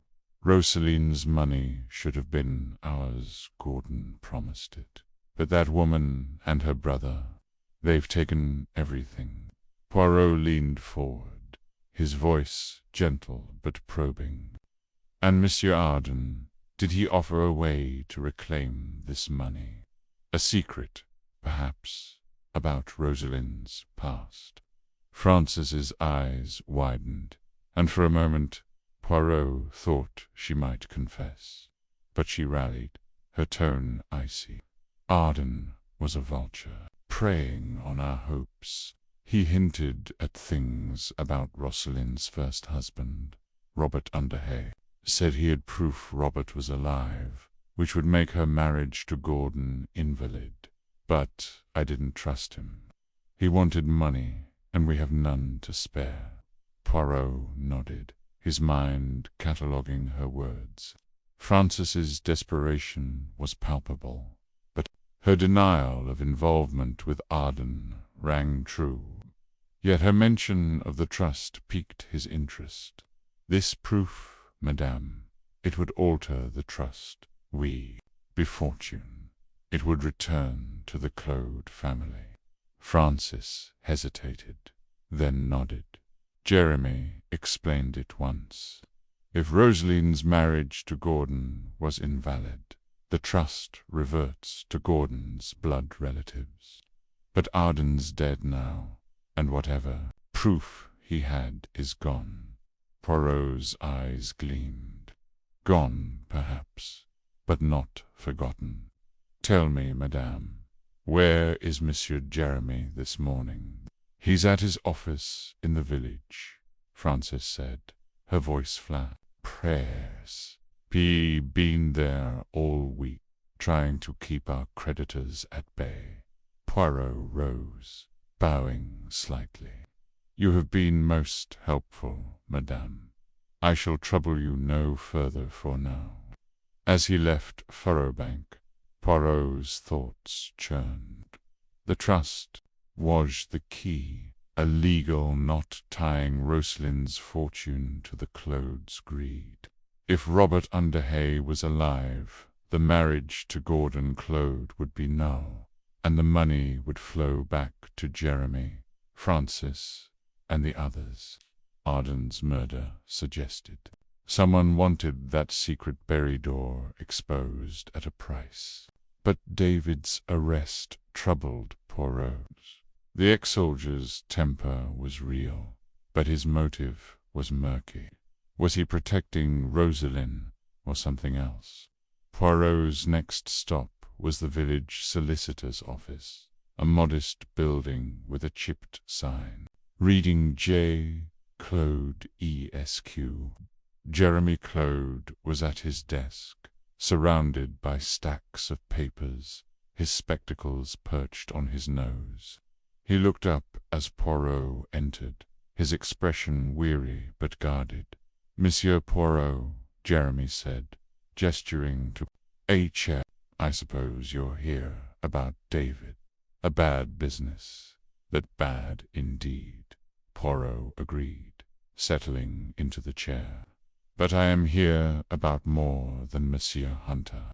I am here about the trust, Monsieur Claude, the fortune of Gordon Claude. It is a complex matter. None. Jeremy's hand paused over a document, his eyes narrowing. The trust is straightforward enough. Gordon left his estate to Rosaline, his widow. The family gets nothing unless she dies without issue. Unless, Poirot said softly, the marriage to Madame Rosaline was not valid.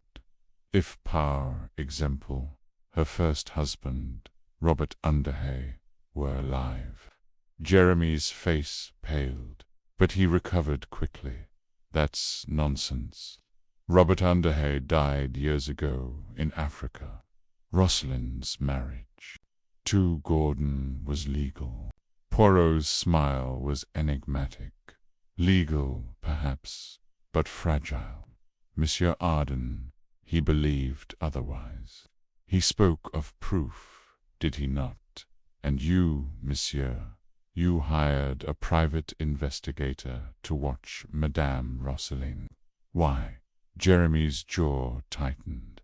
I did no such thing. Arden was a liar, stirring up trouble for his own gain. As for investigators, you're mistaken. Poirot's gaze was unrelenting. Mistaken none. I have seen this man lurking in the village. A man in a trench coat, watching, waiting.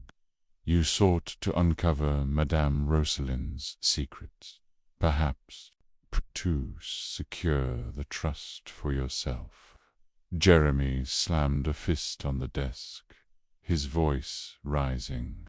Enough. I won't be accused in my own office. Yes, I wanted the money Gordon owed us, that much. But I didn't kill Arden, and I didn't hire anyone. If you want answers, look to David. He's the one with blood on his hands. Poirot stood unruffled. Blood, monsieur, is a vivid image. But the truth, it is often less colorful. I bid you good day. Outside, the sky had darkened, a storm brewing over the hills. Poirot's mind was a whirl of connections. Desperation, Jeremy's denial, Lynn's loyalty to David, and Rosalind's fear. The trust was the heart of the mystery, but Arden's murder was the pulse. And then there was the stranger in the trench coat, a shadow yet to be named. Returning to the Black Swan, Poirot found Mr. Gregson polishing glasses behind the bar. Monsieur Gregson, Poirot said, leaning casually against the counter. This stranger you mentioned, the one asking about Madame Rosalind. Describe him. Si vous plot. Gregson scratched his chin. Tallish, lean, wore a trench coat and scarf, kept to himself, paid in cash. Said he was a journalist, but I didn't buy it. Had a sharp look, like he was hunting something. Poirot's pulse quickened. A journalist or a private investigator.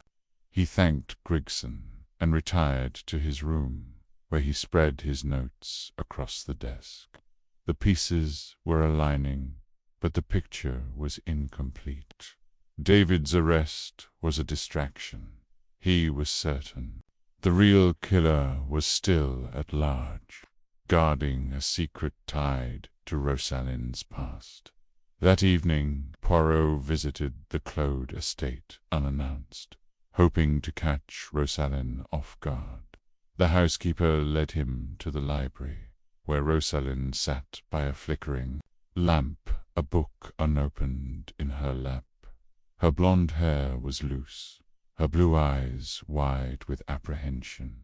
Madame Rosalind, Poirot said, bowing, I come to speak of matters most urgent. The death of Monsieur Arden, the arrest of your brother. You are afraid, Nan. Rosalind's hands trembled, and she set the book aside. I'm terrified, Monsieur Poirot. David didn't kill that man, I know it. But someone did, and I don't know who to trust. Poirot's voice was soothing, but his eyes were sharp. Trust, madame, begins with truth. Tell me of Monsieur Arden. What did he want from you? Rosalind's gaze dropped. Her voice barely a whisper. He said he knew Robert, my first husband. said Robert was alive, that he had proof. He wanted money to keep quiet. I didn't know what to do. I told David, and he was furious. Poirot nodded, his suspicions confirmed. And this proof, you saw it? No, Rosalind said, shaking her head. But he showed me a letter, written in Robert's hand. It was dated last year, from Africa. I thought Robert was dead. Monsieur Poirot, I swear it. Poirot's mind raced. The letter, the same one he'd found in Arden's belongings, was a cornerstone of the case. But Rosaline's fear suggested more than blackmail. Madame, you must be honest with Poirot. Is there something else you hide? A secret, perhaps, that Monsieur Arden uncovered? Rosalind's eyes filled with tears. But before she could speak, a crash echoed from upstairs. Poirot was on his feet in an instant, his cane tapping the floor as he moved toward the sound. Rosaline followed, her breath hitching Dot in the hallway. They found a shattered vase, its fragments scattered across the rug. A window was ajar, the curtains fluttering in the breeze. Poirot's eyes scanned the room, landing on a small, locked safe tucked behind a painting. It was unremarkable, yet its presence sent a jolt through him. Why had he not noticed it before? Madame Poirot said, turning to Rosalind, "This safe, what does it contain?" Rosalind's face drained of color. I don't know. It was Gordon's. I've never opened it." Poirot's mustache twitched. A lie, perhaps, or a half-truth. He resolved to return with tools to open the safe. But, for now, the broken vase and open window suggested an intruder. Someone was watching, listening, waiting, as Poirot escorted Rosalind back to the library. The storm broke, rain lashing the windows. The tide of suspicion was rising, and Poirot knew the truth lay just beyond his grasp. The safe, the letter, the stranger in the trench coat, they were threads in a tapestry of deceit. And somewhere, in the shadows of Wormsley Vale, a killer waited for the flood to sweep their secrets away. Chapter 7. The lipstick-clouther air in Wormsley Vale hung heavy with the scent of damp earth and impending rain. Hercule Poirot adjusted his pristine Homburg hat, his gloved fingers brushing the brim as he surveyed the village from the inn's narrow porch. The grey sky churned above, a restless mirror to the unease that had settled over the Claude estate since Enoch Arden's murder. Poirot's little grey cells hummed with activity, sifting through the fragments of the case. A torn photograph, a smudge of lipstick, and the persistent whisperer of Robert Underhay's ghost. The lipstick smudge, found on a glass in Arden's lodgings, intrigued him most today. It was a vivid shade carmine, bold, almost defiant against the drab post-war austerity. Such a clue demanded investigation, for it suggested a woman's presence where none had been admitted. Poirot's first task was to trace its origin, a delicate matter requiring both tact and precision. He stepped onto the cobbled street, his patent leather shoes clicking purposefully. The village was subdued, its inhabitants huddled indoors as storm clouds loomed. Poirot made his way to the chemist's shop, a quaint establishment with a faded sign reading Wormsley Apothecary. The bell above the door jingled as he entered, drawing the attention of Miss Agnes Porter, a wiry woman with sharp eyes and a perpetual frown. "Monsieur Poirot," she greeted, her tone clipped. "What brings you here? Not another of your peculiar inquiries, I hope." Poirot smiled, his moustache twitching. "Mademoiselle, it is precisely my peculiar inquiries that bring order to chaos. I seek information about a certain cosmetica, lipstick to be precise, a shade of carmine most striking. Do you stock such an item?" Miss Porter's frown deepened. "Lipstick in Walmsley Vale. We're not London, monsieur. Most women here make do with beetroot juice if they bother at ball." But she paused, her eyes narrowing. "Mrs. Francis Claude was in last month, asking for something fancy. Said it was for a cousin in town. I ordered a tube from a supplier in Reading Carmine, as you say. Cost a pretty penny." Poirot's interest sharpened. "And this tube, it was delivered to Mrs. Claude?" "Aye, she collected it herself. Seemed in a rush, didn't linger to chat." Miss Porter leaned forward, her voice dropping. "If you ask me, she's not one for such frippery. Always struck me as odd." "Odd, indeed," Poirot murmured. "Mercy, mademoiselle. You have been most helpful." He left the shop, his mind racing. Francis Claude, the solicitor's wife, was a woman of restraint, her demeanor as tightly buttoned as her tweed suits. Why purchase such a bold lipstick, and why the secrecy? The clue pointed to her, but Poirot sensed a deeper game. He resolved to confront her. But first, he needed more context about the mysterious Robert Underhay. His next stop was the village library, a musty room tucked behind the church.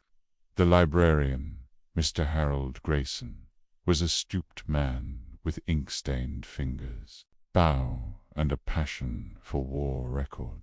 Poirot had learned that Grayson had catalogued letters from local soldiers, including those who served in Africa, where Robert Underhay was last seen. "Monsieur Grayson," Poirot began, "I seek information about a man named Robert Underhay.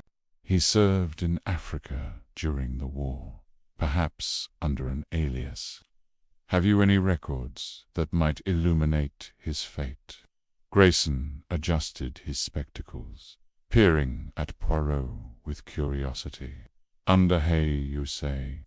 The name's familiar, though it's been years. Let me check my files." He shuffled to a cabinet, pulling out a bundle of yellowed letters tied with twine. "These are from the East African campaign, mostly. Soldiers wrote home, sometimes using nicknames or false names to dodge censors." He untied the bundle, scanning the envelopes. "Here's one postmarked Nairobi, 1942. Signed, 'R. You Could Be Your Man.' It's addressed to a woman, no name given." Grayson handed the letter to Poirot, who opened it with care. The handwriting was angular, hurried. "My dearest, the heat here is relentless, and the nights are worse full of shadows and whispers. I've taken a new name to keep the past at bay, but it follows me still. If I don't return, know that I tried to make things right. Keep the locket safe. Yours. Are you?"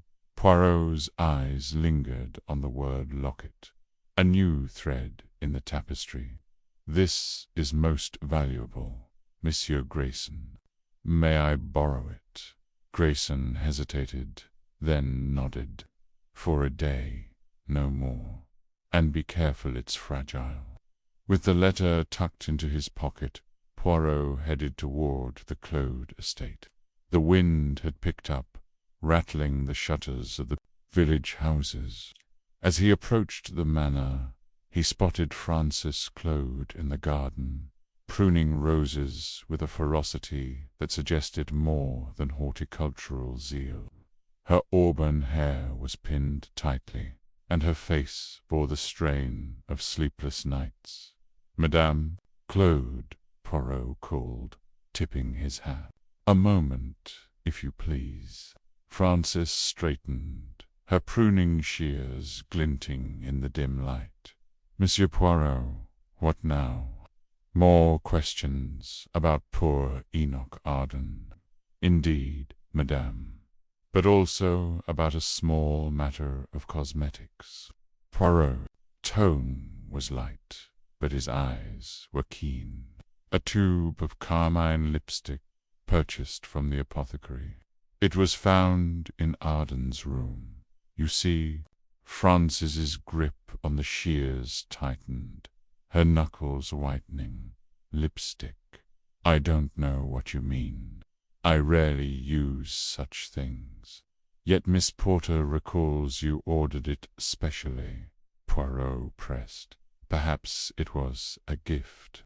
Or perhaps you visited Arden, leaving a trace behind." Her composure cracked, a flicker of panic crossing her face. "You're mistaken, monsieur.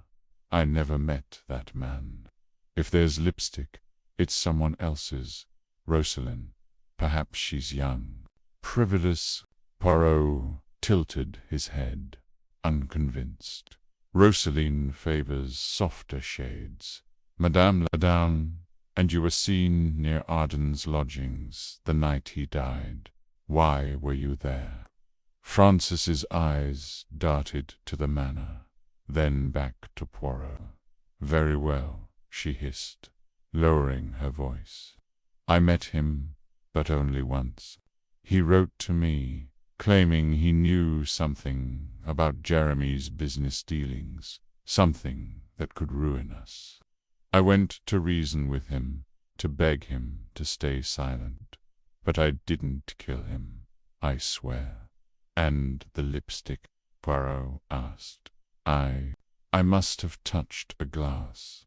I was nervous, fumbling. But I left before anything happened." Her voice trembled, but her gaze held steady. Poirot nodded, filing her words away. "Merci, madame. For now, I believe you.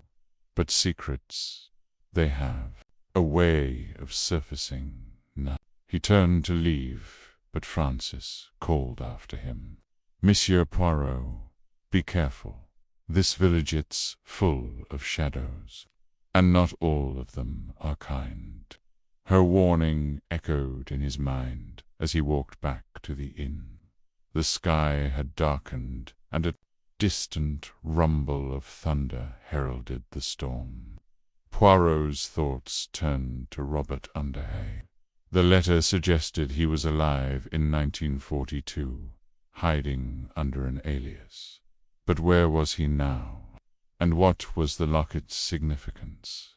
At the inn, Poirot found Lynn Marchmont in the parlor, knitting a scarf with restless hands. Her blonde hair was loose, framing a face etched with worry. She looked up as he entered, her eyes searching his. "Monsieur Poirot," she said, setting, her needles aside. "Any news about David? They can't keep him locked up forever, can they?" Poirot sat opposite her, his demeanor gentle. "Mademoiselle Lynn, I work to free Monsieur Hunter, but I need your help. Tell me, did Rosaline ever mention a locket? Perhaps one from her first husband?" Lynn frowned, her fingers twisting the yarn. "A locket? Not that I recall. But Rosaline's private about her past. She's changed since coming here nervous, always looking over her shoulder. I thought it was David's temper, but now..." She trailed off, biting her lip, and Monsieur Arden Poirot continued. Did you ever see him with anyone unusual? A woman, perhaps. Lynn hesitated, then leaned closer. Once, late at night, I saw a woman leaving his lodgings.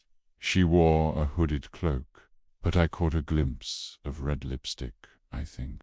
I couldn't see her face, but she moved like someone who didn't want to be seen. Poirot's pulse quickened. When was this, mademoiselle? 2 nights before he was killed, Lynn said. I didn't think much of it then, but now it feels wrong. Most illuminating, Poirot murmured. You have done well to tell me, as Lynn resumed. Her knitting, Poirot retreated to his room. The letter from Robert Underhay, burning a metaphorical hole in his pocket. He spread it on the desk, rereading the cryptic lines. The locket was a key, but to what?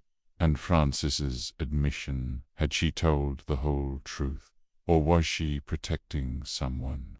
The storm broke at midnight, rain lashing the inn's windows with savage force. Poirot sat by the fire, sipping tisane, when a sharp knock startled him. He opened the door to find the innkeeper, Mr. Baxter, soaked and breathless. Monsieur Poirot, you'd better come quick, Baxter panted. The river's rising half the village is flooding. And there's something else, a note left at the bar addressed to you. Poirot took the damp envelope, his fingers steady despite the chill. Inside was a single sheet, the words scrawled in black ink, "Leave the dead in peace. Monsieur Poirot, or the flood will claim you too." He stared at the note, his mind a whirl of connections. The flood was no mere act of nature, it was a metaphor, a threat. Someone in Walmsley Vale was desperate to keep Robert Underhay's secret buried, and they were willing to kill to do so. The next morning, Poirot ventured out, the village transformed into a sodden labyrinth. Water lapped at doorsteps, and villagers waded through muck, salvaging what they could. He made his way to the Claude estate, now an island amidst the floodwaters. Rosalind stood at the gate, her face pale, her eyes haunted. "Monsieur," she whispered, "it's like the world's ending. First Enoch, now this. What does it mean?" "It means, Madame," Poirot said gravely, "that the truth is rising, like the waters, and I will find it, no matter the cost." He left her there, the rain soaking his coat, and headed toward the church, where Grayson had mentioned a wartime archive. The flood had spared the building, its stone walls a bastion against the deluge. Inside, Poirot found Grayson sorting soggy papers, his face grim. "Monsieur Grayson, I need more on Robert Underhay," Poirot said. "Anything, letters, photographs, even rumors." Grayson sighed, pointing to a crate. "That's all that's left after the water got in. But there's put a photo album from the local regiment. Underhay might be in it." Poirot opened the album, its pages brittle. Among the faded images of soldiers, one caught his eye. A man with sharp cheekbones and a guarded smile, captioned R. Harrow, 1941. The resemblance to the torn photograph from Arden's room was unmistakable. "Harrow," Poirot murmured. "Another alias, perhaps." Grayson peered over his shoulder. "Could be. Some men changed names to escape debts or worse. War's a good place to disappear.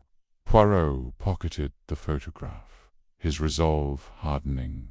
Robert Underhay, or Harrow, had been in Africa, possibly smuggling, possibly alive, but who had killed Arden to silence him, and who had left the threatening note. As he left the church, the rain eased, but the floodwaters surged, cutting off the road to the inn. Poirot took shelter in a barn, its rafters creaking under the storm's weight.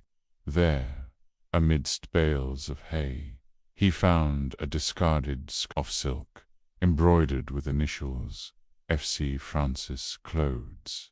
No doubt, had she been here, hiding, watching.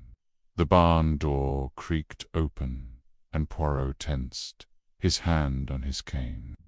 A figure stepped inside, cloaked and hooded, the scent of carmine lipstick, faint but unmistakable. The figure froze, then turned to flee. But Poirot's voice cut through the gloom. "Madame, it is no use running. Hercule Poirot sees all." The figure halted, shoulders slumping. Slowly, the hood fell back, revealing Francis Clode's face, her lipstick stark against her pallor. "You don't understand," she whispered. "I didn't kill him, but I know who did. And if I tell you, I'm as good as dead." Poirot stepped closer, his eyes piercing. "Tell me, madame, and I will protect you. The truth is the only way to end this flood of lies." Francis sank onto a bale, her hands trembling. "It was Jeremy," she said, her voice barely audible. "He met Arden. That night after I left, Arden was blackmailing us both about the trust, about Robert. Jeremy lost his temper, grabbed the poker. I heard the scream as I walked away." Poirot's heart raced, but his face remained calm. "And the note, madame, who sent it?" "I don't know," Francis admitted. "But someone else knows what Jeremy did. They're watching, waiting. That's why I've been hiding." A crack of thunder shook the barn, and Francis flinched. Poirot placed a reassuring hand on her shoulder. "Return to the estate, madame. Say nothing. I will handle this." As she slipped into the rain, Poirot stood alone, the scarf in his hand. Jeremy Claude, a murderer, possible, but the note suggested another player, someone orchestrating the chaos. The flood had trapped them all, and Poirot knew the killer was close perhaps, closer than he dared imagine. He made his way back to the inn, the waters receding slightly, but the threat lingered. In his room, he spread out his clues: the letter, the photograph, the scarf, the note. The lipstick smudge tied Francis to Arden, but Jeremy's alleged crime shifted the motive. And Robert Underhay's locketware, was it? A knock interrupted his thoughts. It was Lynn, her face ashen. "Monsieur Poirot, it's Rosaline. She's locked herself in her room, screaming about a ghost. I think she's losing her mind." Poirot followed Lynn to the estate, the floodwaters lapping at his boots. Inside, Rosaline's sobs echoed through the halls. He knocked gently, his voice soothing. "Madame Rosaline, it is Poirot. Open the door. See vous plot." The lock clicked, and Rosaline appeared, her eyes wild, clutching a silver locket. "He's here," she gasped. "Robert, he's come back. I saw him in the garden before the flood." Poirot took the locket, its surface engraved with a rose. Inside was a tiny photograph of a man, Robert, under hay. "Where did you find this, madame?" "It was on my pillow," Rosaline whispered. "Someone's playing with me, trying to drive me mad." Poirot's mind raced. The locket's appearance was no coincidence. It was a taunt, a challenge. The killer was bold, weaving a web of fear. But Poirot was undaunted. The flood might rage, but his little grey cells would prevail. As night fell, the storm subsided, leaving Walmsley Vale battered but unbroken. Poirot sat by the fire, the locket in his hand, the note's warning etched in his memory. The truth was near, rising like the tide, and he would not rest until it was revealed. Chapter 8. The floods, secrets. The rain had not stopped for 3 days. Walmsley Vale, once a postcard-perfect village nestled in the English countryside, was now a sodden prisoner of the elements. The river, swollen beyond its banks, had clawed its way into the streets, turning cobbled paths into muddy streams, and low-lying homes into islands. The Claude estate, perched on a gentle rise, stood defiant but not untouched. Water lapped at its foundations, and the air inside was heavy with damp and suspicion. Hercule Poirot, his polished shoes now speckled with mud, stood at a window in the grand drawing-room, watching the deluge with a frown. The flood had trapped him here with the Claudes, and he sensed that the rising waters were about to unearth secrets as surely as they had unearthed the roots of ancient oaks. The household was a cauldron of unease. Rosaline Claude, the young widow at the heart of the mystery, sat in a high-backed chair by the fireplace, her delicate hands twisting a handkerchief. Her brother, David Hunter, paced like a caged animal, his boots leaving wet trails on the parquet floor. Jeremy Claude, the solicitor, sat at a desk, scribbling notes with a forced calm that fooled no one.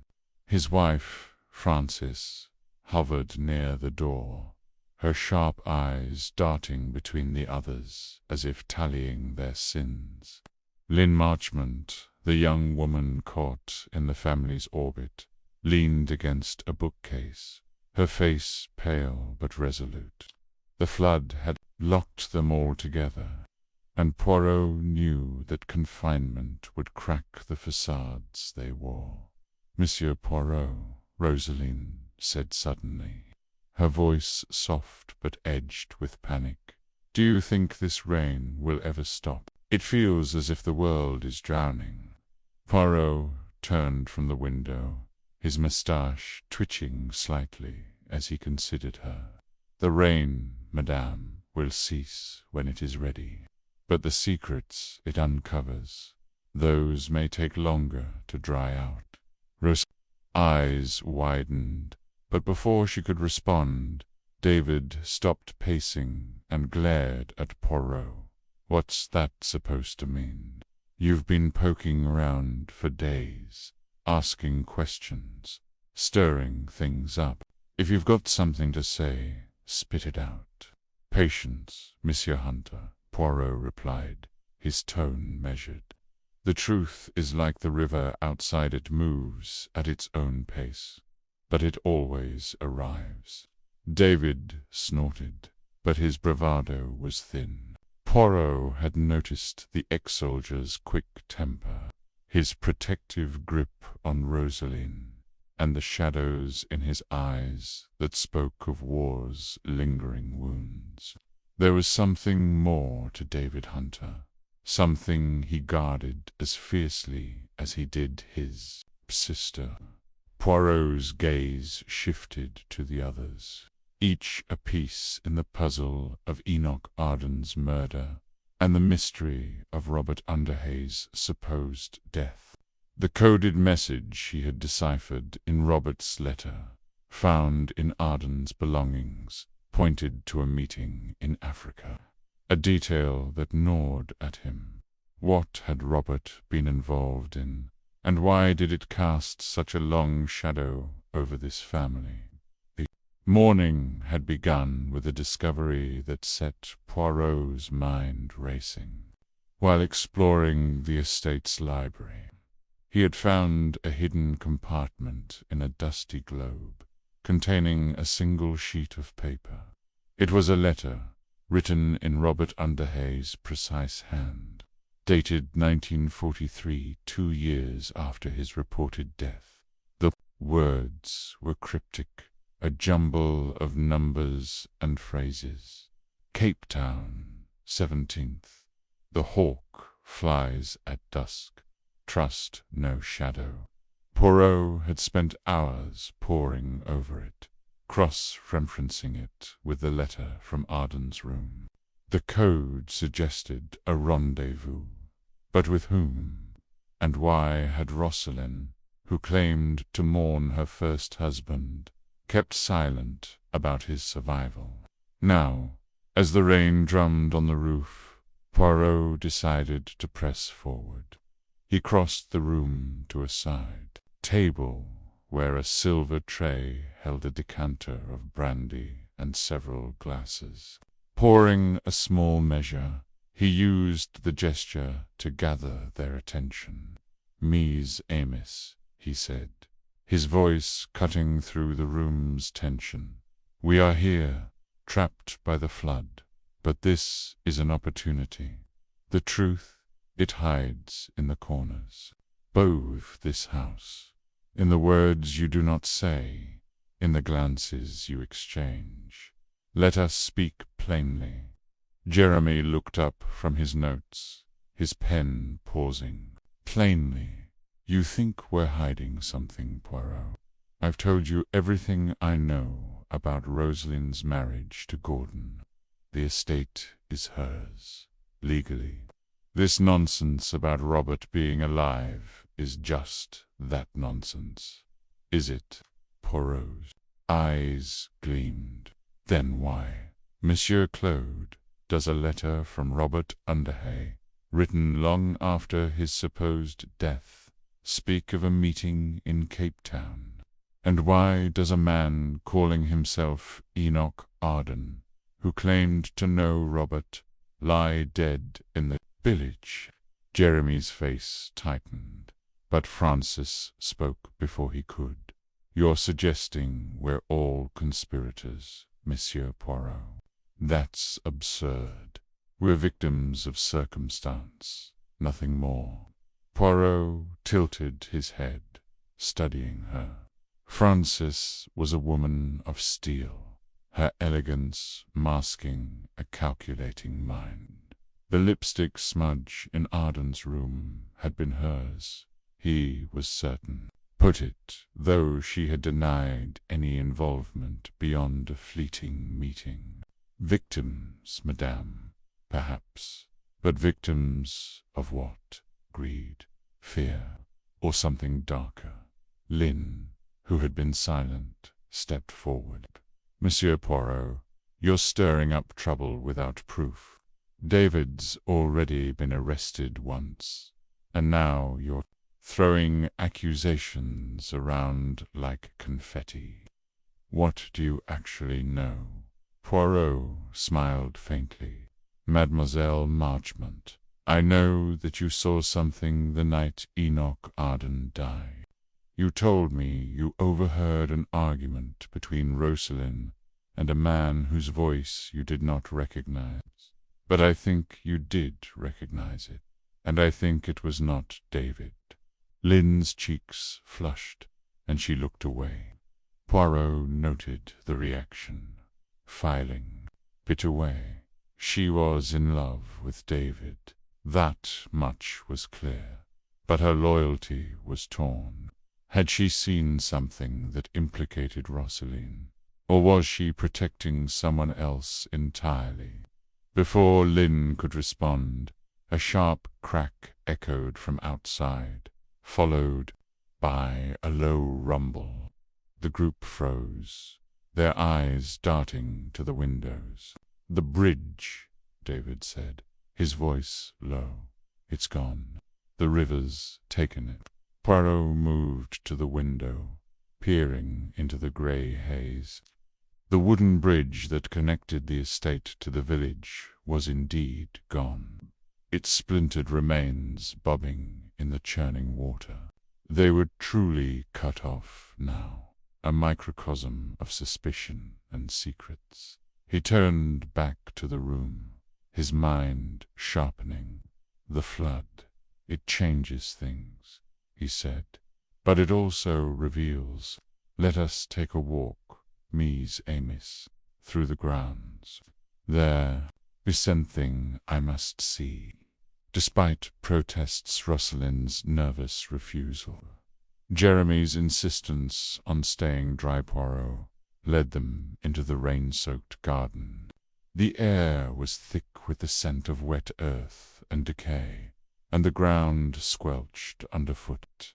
Poirot's destination was the old summer house, a dilapidated structure half hidden by overgrown roses. He had noticed it earlier, its door slightly ajar, as if someone had recently visited. As they approached, Rosalind lagged behind, her face pale as chalk.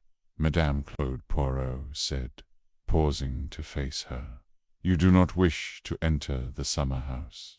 "Why?" Rosalind's lips trembled. "It's nothing. It's just old memories. Gordon used to meet me there before we married. It's private, private," Poirot repeated, his tone gentle but probing. "Or is it that you fear what we might find?" David stepped between them, his jaw set.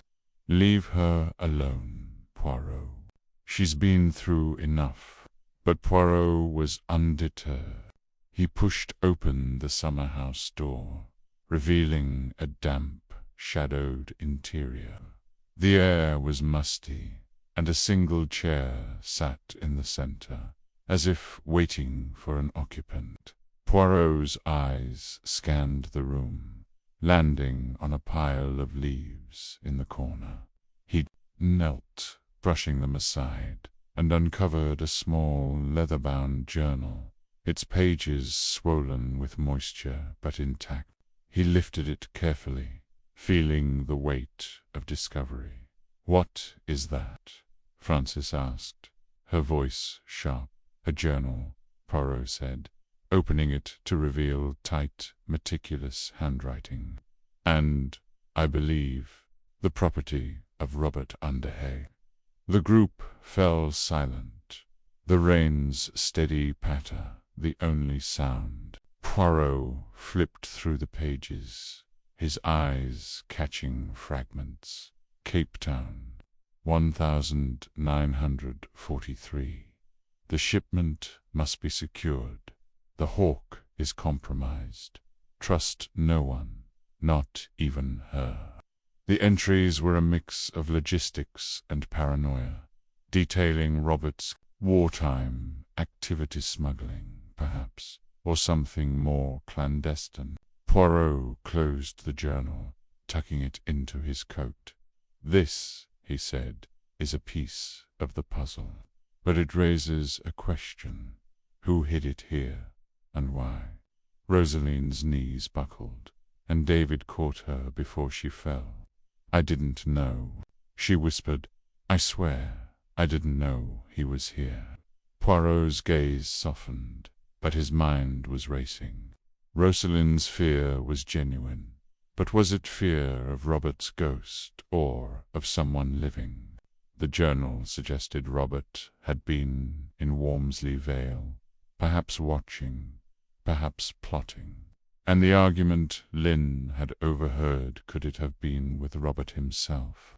Back at the house, Poirot gathered them in the library. The journal lay out on a table like an artifact from a lost world. He lit a small lamp, its glow casting shadows that danced like spectres. "We must consider," he said, "that Robert Underhay was not a ghost, but a man who came to Walmsley Vale. Poe perhaps met Enoch Arden, and who left this journal for us to find. But why? To expose someone, to protect someone." Jeremy cleared his throat. "You're saying Robert was alive, hiding here? That's preposterous. We'd have known. Would you?" Poirot countered. "In war, men learn to disappear. Robert was a soldier, a man of secrets.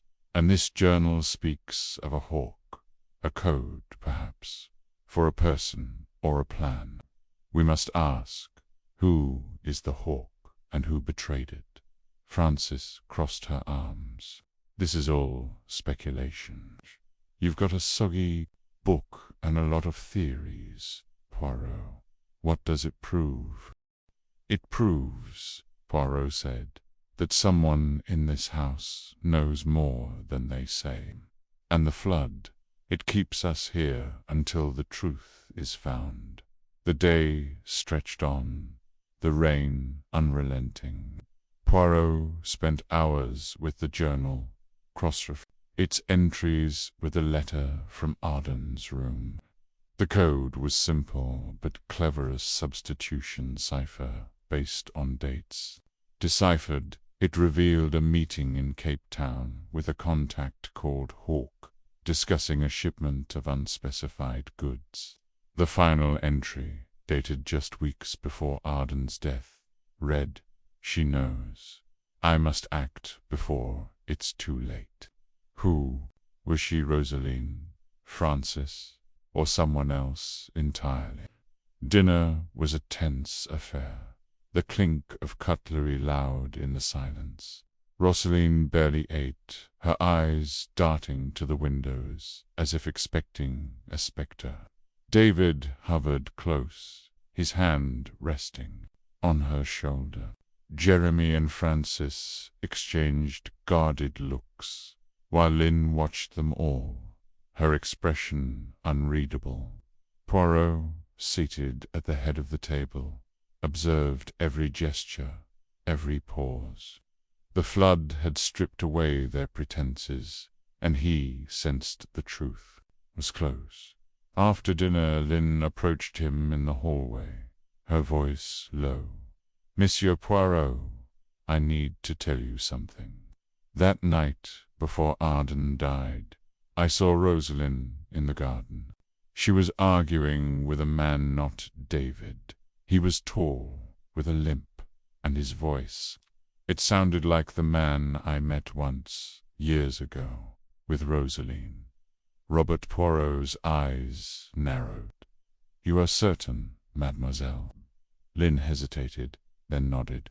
"I didn't want to believe it, but his voice, it was the same. And Rosaline was terrified." Poirot thanked her, his mind worried. If Robert had been in Walmsley Vale, confronting Rosaline, then Arden's death took on new meaning. Was Arden an accomplice, a blackmailer, or something else? And why had Robert's journal been hidden in the summer house, a place tied to Rosaline's memories of Gordon? As night fell, the house grew colder, the floodwaters creeping higher. Poirot sat by the fire, the journal open before him. The others had retired, but sleep eluded him. He reread the final entry, his fingers tracing the words, "She knows." Then a sound of faint creak from the hall. He rose, moving silently to the door, and peered out. A shadow moved at the far end, near Rosaline's room. Poirot followed, his steps muffled by the thick carpet. The shadow paused at a window, the figure illuminated by a flash of lightning. It was Rosalind, her face tear-streaked, clutching a small box. She opened the window, letting the rain lash her face, and tossed the box into the floodwaters below. Poirot stepped forward, his voice soft but firm. "Madame, what have you done?"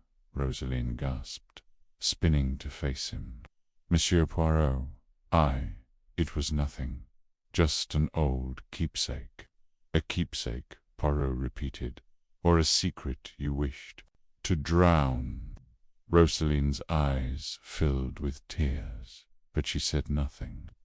Poirot noted the window's location directly above the garden, where the floodwaters swirled. Whatever she had thrown was gone, claimed by the river. But the act itself was a clue, a sign of desperation. He guided her back to her room, promising to speak in the morning. As he returned to the library, Poirot's mind was alight. The journal, the letter, Lynn's testimony, Rosalind's actions, they were threads in a tapestry of deceit. Robert Underhay had been here, alive until recently. Arden's death was no random act, but part of a larger scheme. And Rosalind, caught in the center, was either a victim or a mastermind. The flood had trapped them, but it had also given Poirot time to unravel the secrets it had washed to the surface.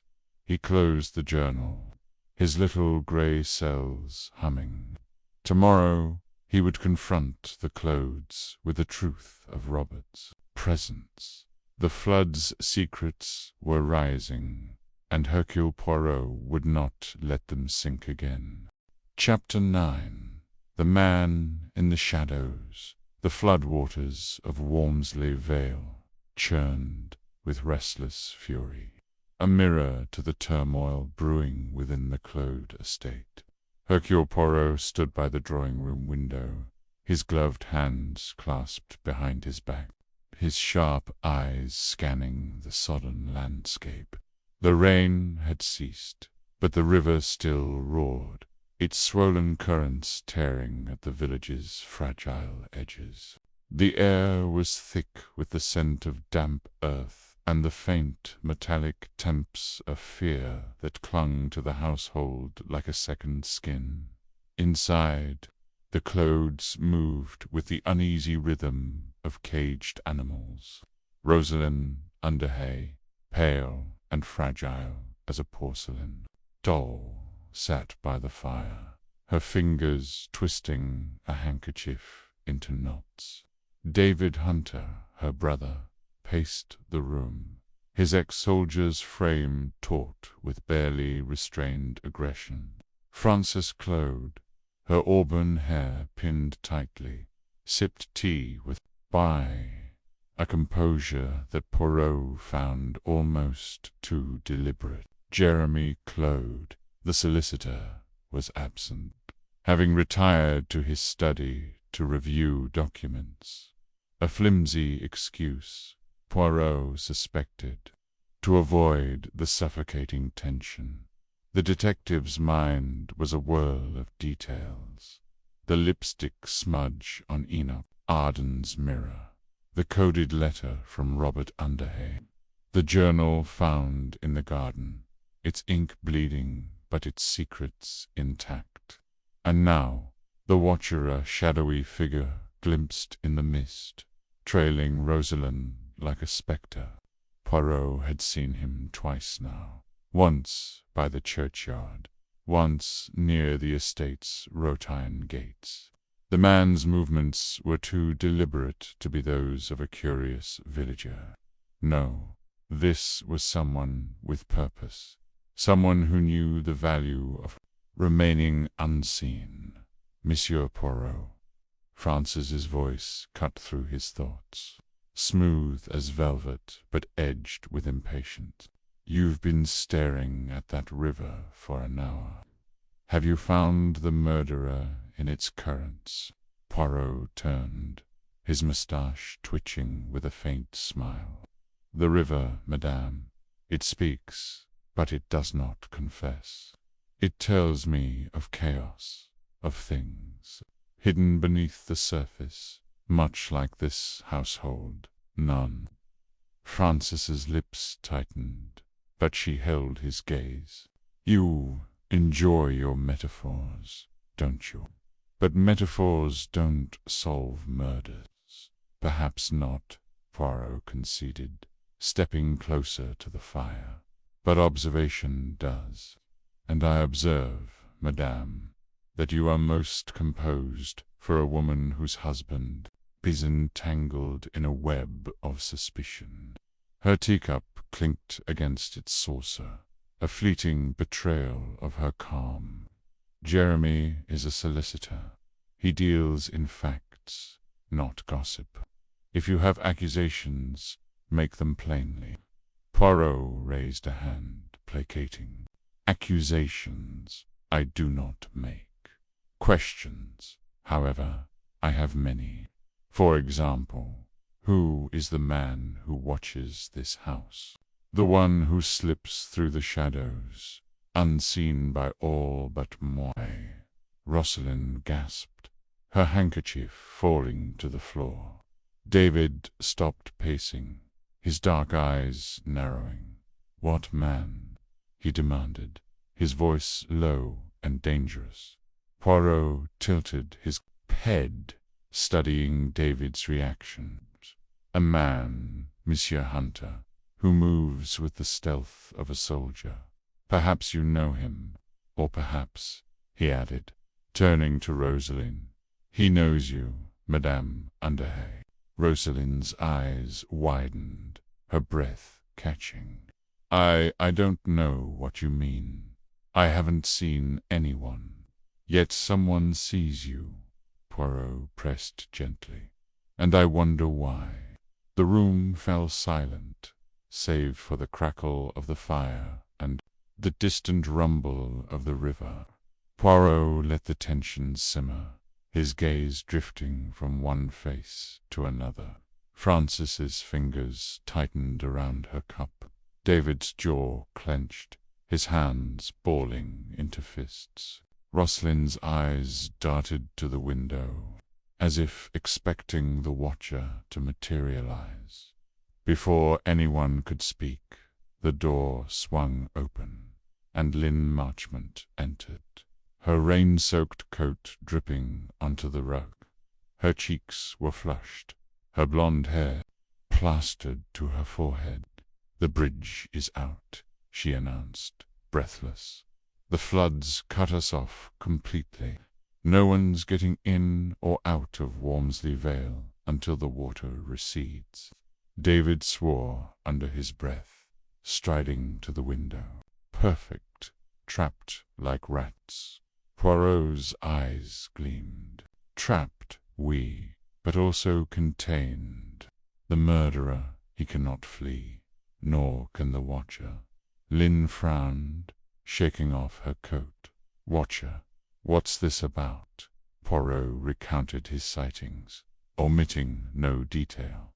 The man's lean frame, his dark overcoat, the way he vanished into the mist like a wraith. Lynn listened, her expression shifting from curiosity to unease. "I've seen someone like that," she admitted, her voice barely above a whisper. "Last week, near the old mill. I thought he was just a vagrant, but he was watching the estate." Rosaline let out a small cry, pressing a hand to her mouth. David spun toward her, his face a mask of fury and fear. "Why didn't you tell me?" he snapped. "If someone's stalking you, I didn't know," Rosaline protested, tears welling. "I swear, David, I didn't see him." Poirot raised a hand, silencing the brewing argument. "Calm, si vous plot. Madame Underhay, you are safe here, surrounded by family." But I must know, have you received any threats? Letters, perhaps, or messages? Rosaline shook her head, but her hesitation was telling. Poirot filed it away, turning to Lynn. Mademoiselle Marchmont, this man by the mill, what did he do? Nothing, Lynn said, shivering slightly. He just stood there, staring. When I called out, he turned and walked away. Fast, like he didn't want to be seen. Poirot nodded, his mind racing. The watcher was no mere vagrant. His presence, coupled with Enoch Arden's murder and the journal's revelations about Robert Underhay's wartime smuggling, suggested a conspiracy deeper than a family squabble over inheritance. But who was pulling the strings? And why now, when the flood had turned Walmsley Vale into a prison?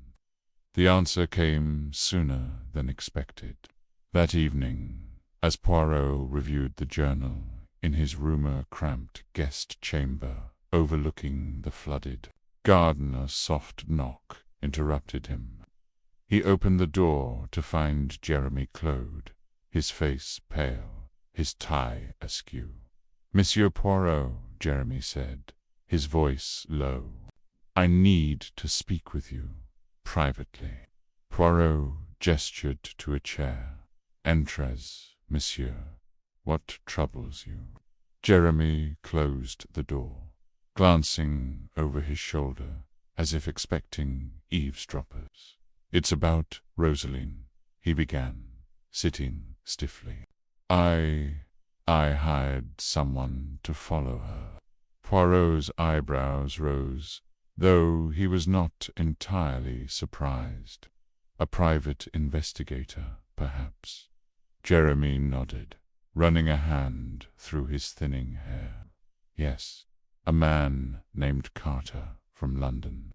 I hired him months ago, before Gordon's death.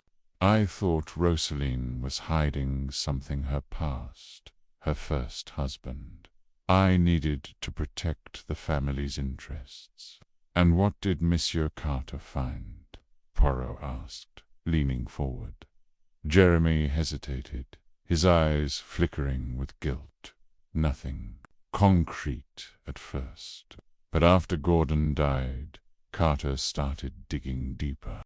He found rumors about Robert Underhay, whispers that he was alive, living under an alias. Then, last week, Carter sent me a telegram. He said he had proofed documents, photographs, that could change everything." Poirot's pulse quickened, but his expression remained neutral. "And where is this proof now?" Jeremy's face crumpled. "I don't know. Carter was supposed to meet me yesterday, but he never showed. And now, with the flood," he trailed off, his hands trembling. "I think something's happened to him." Poirot leaned back, his fingers steepled. "This Carter, he is a tall man, lean, with a dark overcoat." Jeremy's eyes widened. "Yes. How did you, because Monsieur Claude Poirot interrupted. I believe your investigator is the man I have seen watching this house.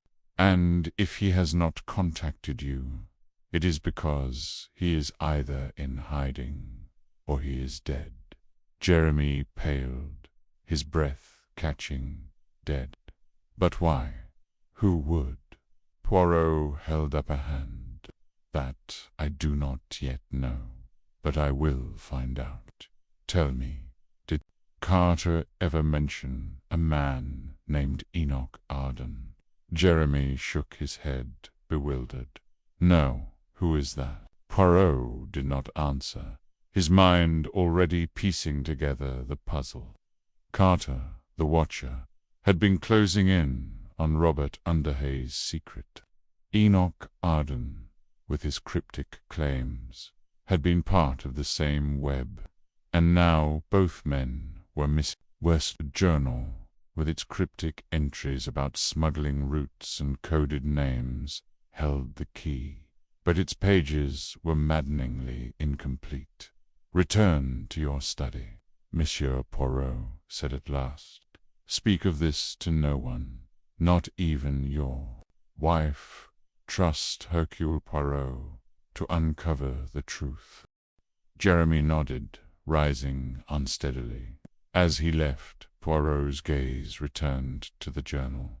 Its damp pages opened to a passage about a delivery in Alexandria, 1943. Robert Underhay's smuggling ring had operated under the chaos of war, moving goods, perhaps jewels, perhaps weapons through neutral ports. But who had been his partners? And why, years later, were they resurfacing in Wormsley Vale? The next morning the floodwaters had receded slightly, but the village remained isolated. Poirot ventured out, his polished shoes sinking into the mud. As he made his way to the old mill, where Lynn had seen the watcher, the structure was dilapidated, its wooden beams sagging under the weight of neglect. Inside, the air was damp and musty, the floor littered with broken machinery and rotting sacks. Poirot moved carefully, his eyes scanning for clues. In a corner, half buried under a pile of debris, he found a leather satchel, its strap torn. Inside were papers, telegrams, photographs, and a small notebook. The photographs showed a man with a gaunt face and haunted eyes, standing in a desert market. Poirot recognized him at once. Robert Underhay, alive long after his supposed death. The notebook was more revealing. It contained names, dates, and transactions, written in a hurried scrawl. One name stood out, E. Arden. Another, circled in red ink, read Hunter. Poirot's heart raced. David Hunter, Rosaline's brother, was connected to Robert's smuggling ring. But how? As a soldier, a courier, or something more sinister? Before he could ponder further, a shadow fell across the doorway. Poirot spun, his hand tightening on his cane. David Hunter stood there, his face unreadable, a crowbar dangling from one hand. "Monsieur Poirot," David said, his voice cold. "You're a long way from the estate." Poirot smiled, though his pulse thrummed. "A walk, Monsieur Hunter, to clear the mind. And you, what brings you to this charming ruin?" David stepped closer, his eyes narrowing. "I saw you leave. Thought you might need company. This place isn't safe." "Safe, none," Poirot agreed, his gaze flicking to the crowbar. "But it is most illuminating. Tell me, monsieur, did you know a man named Carter?" David's expression didn't change, but his grip on the crowbar tightened. "Never heard of him." "And Enoch Arden?" Poirot pressed, stepping back slightly. David's jaw clenched. "You're fishing, Poirot. What's in that satchel?" Poirot held it up, his voice calm but firm. "Proof, monsieur, that Robert Underhay was alive. Proof that he had enemies and partners. Partners, perhaps, like you." David's face darkened, and for a moment Poirot thought he might swing the crowbar. But then, with a bitter laugh, David lowered it. "You're clever, I'll give you. Bet. Yes, I knew Arden. He was a parasite, sniffing around Rosalind's past, trying to scare her. But I didn't kill him. and Carter?" Poirot asked, his eyes locked on David's. David hesitated, his gaze flickering. "I don't know any Carter, but if he's the man you've been seeing, he's not my problem. I've got enough to deal with keeping Rosaline safe." Poirot studied him, weighing his words. David's anger was genuine, but his denial rang hollow. He was hiding something, perhaps not murder, but a secret tied to the smuggling ring. "Very well, Poirot," he said at last. "But know this, Monsieur Hunter. The truth, it cannot be buried forever, not even by a flood." David said nothing, turning and striding out of the mill. Poirot waited until his footsteps faded, then tucked the satchel under his coat. He returned to the estate, his mind buzzing with possibilities. Carter, Arden, Underhay, Hunter, all linked by a wartime scheme that refused to stay buried. But the puzzle was incomplete. Where was Carter, and what had he found that was worth killing for? That afternoon, Poirot gathered the clothes in the drawing-room, ostensibly to discuss the flood's impact. In truth, he wanted to observe them, to see who flinched under scrutiny. Rosaline was absent, claiming a headache. David sat by the window, his eyes on the river. Francis and Jeremy exchanged tense glances, while Lynn hovered near the door, her face pale. "Monsieur Poirot," Francis said, breaking the silence, "have you made progress on Arden's murder? Or are we to sit here, waiting for the river to decide our fate?" Poirot smiled, folding his hands. "Progress, madame, is made in the little grey cells. But I have a question for you all. Who among you knew of Robert Underhay's activities during the war?" The room stilled. Jeremy's teacup rattled in. His hand, Francis's eyes narrowed. David's head turned slowly, his gaze piercing.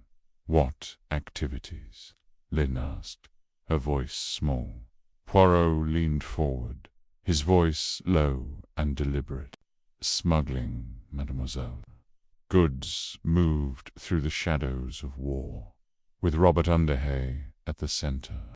And someone in this room, I believe, was his Aylor, his enemy." Before anyone could respond, a shout echoed from outside. Poirot was on, his feet in an instant, followed by the others. They rushed to the garden, where a groundskeeper stood by the riverbank, his face ashen. In the shallow, receding floodwaters, a body lay tangled in the reeds. It was a man, lean and tall, his dark overcoat sodden.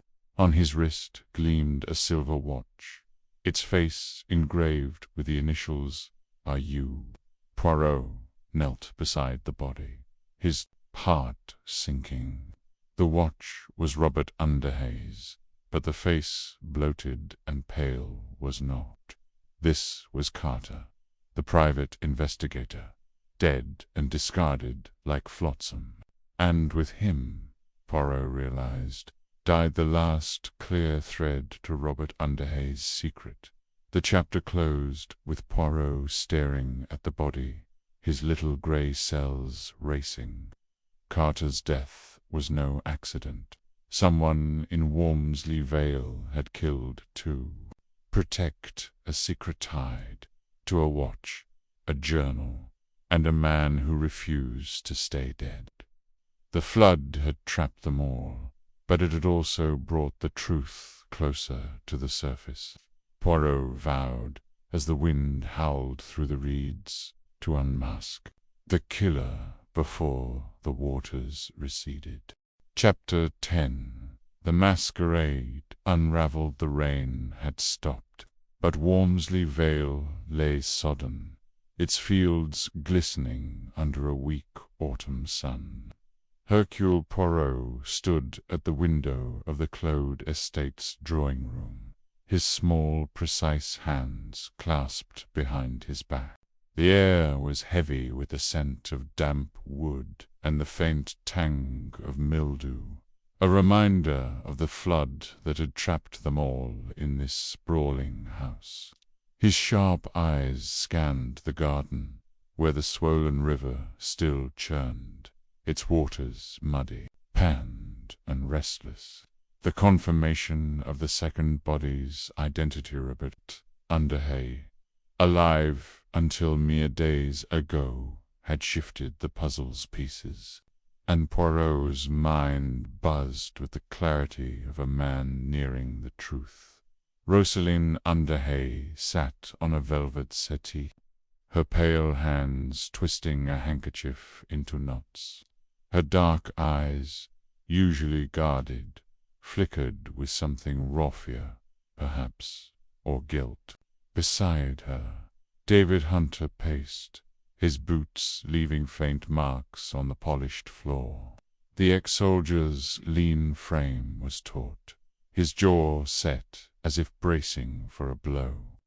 The other Clotes, Francis, Jeremy, and Lynn March Montelingard in the room, their postures stiff, their glances darting like trapped animals. Poirot had summoned them here, claiming a breakthrough, but the weight of his unspoken accusations hung thick in the air.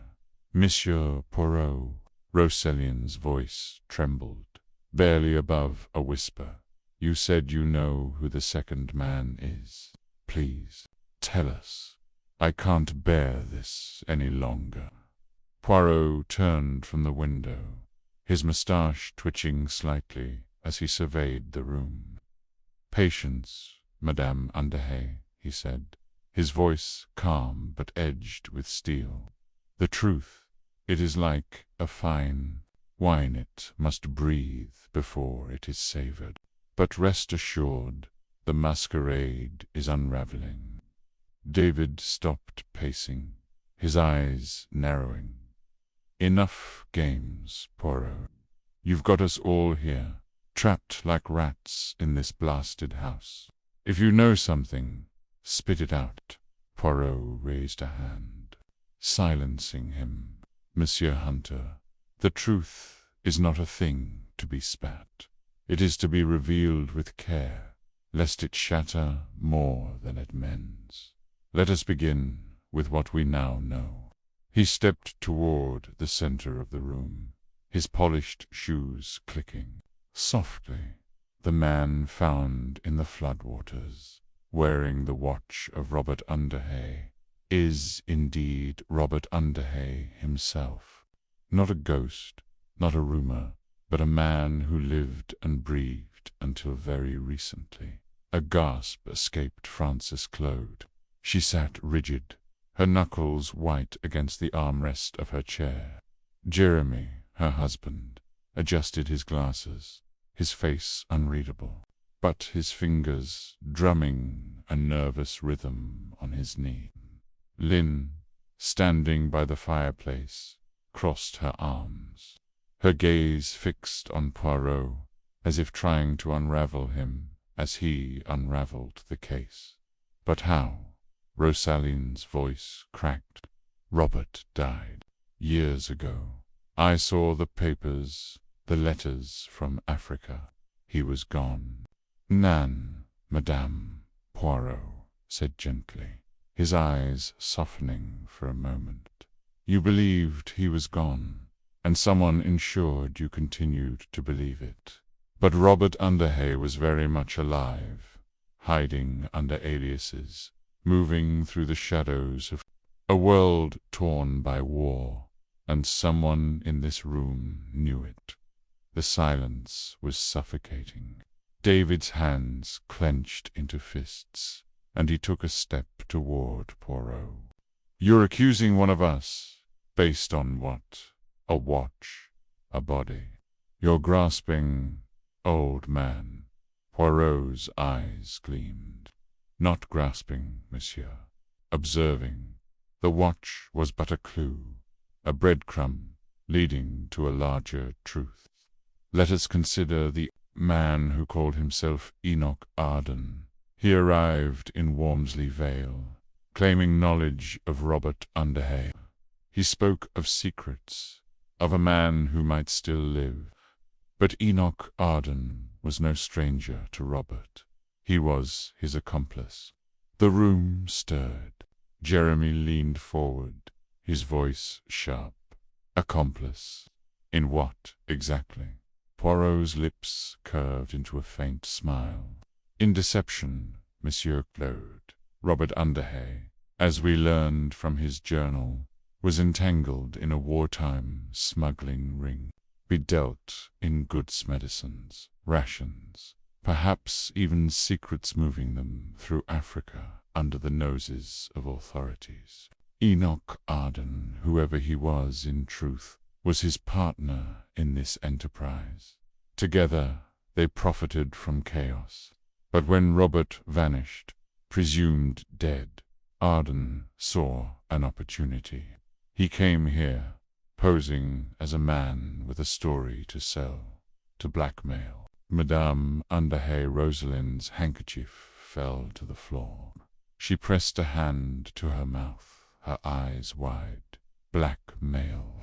But I never paid him anything. Perhaps not, Madame Poirot said, but someone did, or someone ensured Arden would never collect. His death, bludgeoned in his lodgings, was no random act. It was a calculated move to silence him. And Robert's death, so soon after, suggests a pattern, a desperate need to bury the past. Frances stood abruptly, her voice cutting through the tension. This is absurd. You're spinning tales, Poirot. Robert's smuggling, Enoch's blackmail, what proof do you have? You can't just accuse us without evidence. Poirot's gaze locked onto her. Madame Claude, the evidence is in the details. The torn photograph in Arden's room, showing a man who matched Robert's description. The journal detailing his wartime activities. The lipstick smudge traced to you, suggesting a secret meeting with Arden, and the safe in Madame Underhay's room, which I suspect holds documents that could undo the Claude fortune entirely. Shall I continue? Frances paled, but held her ground. I told you. I met Arden to discuss business. Nothing more. I didn't kill him. Perhaps not, Poirot said, his tone neutral. But someone did, and someone ensured Robert Underhay would never speak again. The question is why. Lynn stepped forward, her voice steady despite the tremor in her hands. Poirot, you're saying Robert was alive all this time, hiding. Why come back now? Why risk everything? Poirot nodded, acknowledging her question. An excellent point, Mademoiselle Marchmont. Robert Underhay returned because the war was over, and with it, the chaos that shielded him. Perhaps he sought to reclaim something, his wife, his honor, or even a share of the fortune tied to Madame Underhay's marriage to Gordon Claude. But someone learned of his return and acted swiftly to protect their own interests. David snorted, his voice dripping with scorn. You're saying Rosalind's fortune is the motive? That's rich. The Claudes have been sniffing around it since Gordon died. If anyone had a reason to kill, it's them, not me. Jeremy's face flushed. How dare you? We've done nothing but try to survive after Gordon's death left us penniless. The one with blood on your hands, Hunter. You were seen arguing with Arden. Enough. Poirot's voice cut through the rising voices like a blade. Accusations without proof are but noise. Let us return to the facts. Robert Underhay's watch was found on the second body, but his journal spoke of a meeting in Africa, arranged after his supposed death. Someone in Walmsley Vale knew he was alive. Someone met him, perhaps under the guise of friendship, and ensured his silence. But who? The room fell silent again, the weight of Poirot's words settling over them. Outside, the wind stirred, rattling the windows. Poirot paced slowly, his eyes moving from face to face, reading the flickers of fear, anger, and guilt. "Madame Underhay," he said, turning to Rosaline, "you have been silent, yet you hold the key to this mystery. Tell me, when did you learn that Robert was alive?" Rosaline's breath hitched. She glanced at David, then back at Poirot, her voice barely audible. I didn't know. Not for certain. There were letters, years ago, after he was supposed to have died. I thought they were a cruel trick. But then Enoch came, and he said things only Robert would know. I was afraid. Afraid of what? Poirot pressed, his voice gentle but insistent. Of losing everything, she whispered. Gordon's money, my home, my safety. If Robert was alive, our marriage was a lie. The clothes would take it all. And David, she stopped, her eyes filling with tears. David stepped forward, his voice low and fierce. Leave her alone, Poirot. She's been through enough. If you want to accuse someone, accuse me. I knew Arden was troubled. I met him, yes, to warn him off, but I didn't kill him. And I didn't know Robert was alive until that body washed up. Poirot tilted his head, studying David. You are loyal, Monsieur Hunter, but loyalty can blind. You protect Madame Underhay, but perhaps you protect her from the wrong threat. The killer is not driven by loyalty, but by fear of exposure, of losing what they have fought to keep. The room seemed to shrink, the walls closing in as Poirot's words hung in the air. Lynn's voice broke the silence, soft but firm. Poirot, you're saying the killer is one of us. But why kill Robert now, after all these years? What changed? Poirot's eyes gleamed with the spark of a man who had found the thread to pull. What changed, mademoiselle? His opportunity. The war's end brought Robert out of hiding. The flood trapped us here, forcing secrets to the surface. And someone in this house saw a chance to end the threat forever. But they made a mistake. They left clues, the watch, the journal, the safe. And now I propose a way to catch them. He paused, letting the tension build. Tomorrow we shall gather again, here in this room. I will stage a small performance, a trap, if you will, to provoke the killer into revealing themselves.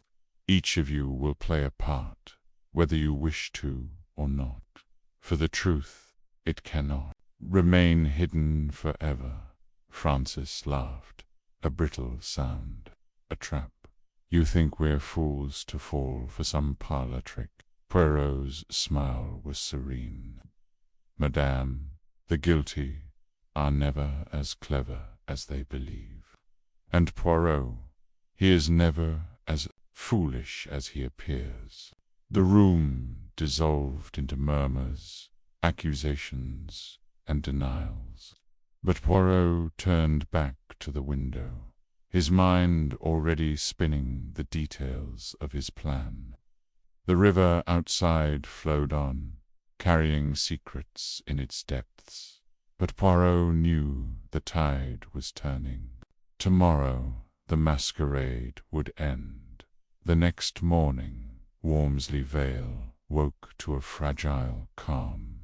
The floodwaters had receded slightly, leaving muddy paths and scattered debris. Poirot stood in the estate's library, arranging a series of objects on a mahogany table. Robert's journal, the torn photograph, a copy of the letter found in Arden's belongings, and a small vial of lipstick he'd borrowed from Francis, under the pretense of admiring its shade. The clothes would arrive soon, and with them the killer. David entered first, his face haggard from a sleepless night. "What's this about, Poirot? You're playing games with us, and I'm sick of it." "No games," Monsieur Poirot replied, adjusting the journal's position. "Merely a demonstration. When the others arrive, you will see." Rosaline followed, her eyes red-rimmed but resolute. Lynn came next, her expression wary but curious. Francis and Jeremy entered together, their faces masks of controlled unease. Poirot noted their positions, their glances, the way Francis's fingers brushed her husband's arm as if seeking reassurance. "Mes amis," Poirot began, his voice commanding attention. "Last night I promised a revelation. Today I will show you how Robert Underhay's return and Enoch Arden's death are linked by a single thread of greed, fear, and betrayal. Observe." He lifted the journal, flipping to a marked page. This entry, written in Robert's hand, speaks of a meeting in Africa, arranged with a man he trusted. That man was Enoch Arden, but Arden betrayed him, using Robert's name to extort money.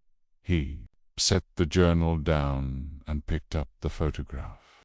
This image, torn to conceal a face, was found in Arden's room. But the tear was not random. It hid Robert's identity, a clue to his survival. And this letter, he held up the faded paper written to Madame Underhay, confirms Robert was alive, planning to return. Someone ensured he never would. Rosaline's breath caught, and David's hand moved to her shoulder. Poirot continued, his voice steady. "The killer believed they could silence the past, but they forgot one thing. Hercule Poirot does not forget the lipstick smudge in Arden's room, the safe in Madame Underhay's quarters, the watch on the second body, all point to a truth hidden in plain sight." He paused, his eyes scanning the room. "Tonight I propose a test. Each of you will write a statement detailing your movements on the night of Arden's death. One of you will lie, and that lie will betray you. But to ensure honesty, I have arranged for a witnesser man who saw more than he has yet revealed." The door opened, and the private investigator hired by Jeremy stepped in, his weathered face grim. "Monsieur Poirot," he said, nodding. "I've done as you asked." Jeremy's face drained of color. "What is this? You're working with him now?" The investigator shrugged. "He pays better. And he asked me to watch the house the night Arden died. I saw someone leave the inn late, carrying something heavy. Couldn't see their face, but they moved fast, toward the river. Poirot's eyes gleamed. "Merci, monsieur. Your testimony narrows the field. Now, let us write our statements, and let the guilty tremble, for the truth is close." As the clothes exchanged glances, Poirot distributed paper and pens, his movements precise. He knew the killer was watching, calculating, perhaps planning one final move. But Poirot was ready. The trap was set, and the masquerade was about to unravel. The statements were written in tense silence, the scratch of pens the only sound in the library. Poirot collected them, his eyes scanning each page with meticulous care. He noted inconsistencies, hesitations, the way Francis's handwriting grew unsteady, the way David's was bold but rushed.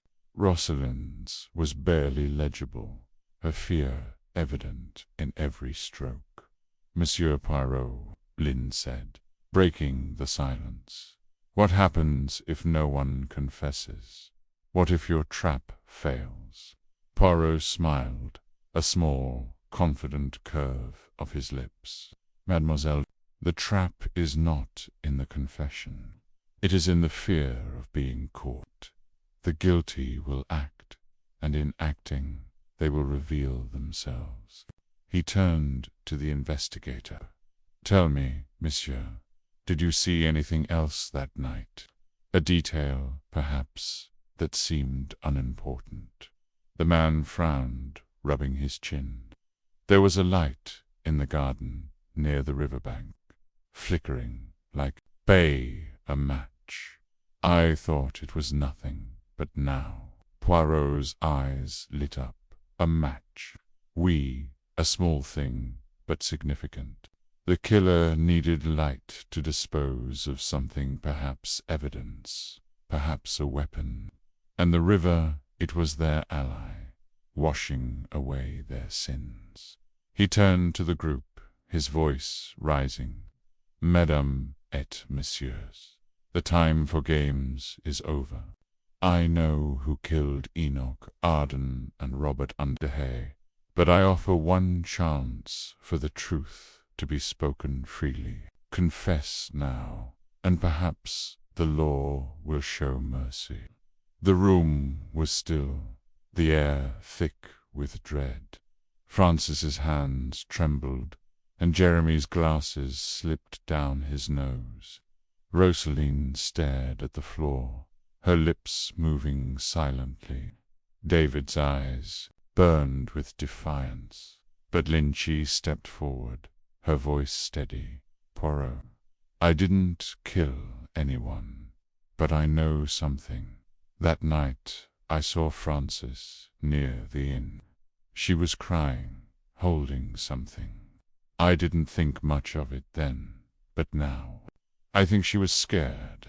Francis's head snapped up. "Lynn, how dare you? I was nowhere near the inn." Poirot raised a hand.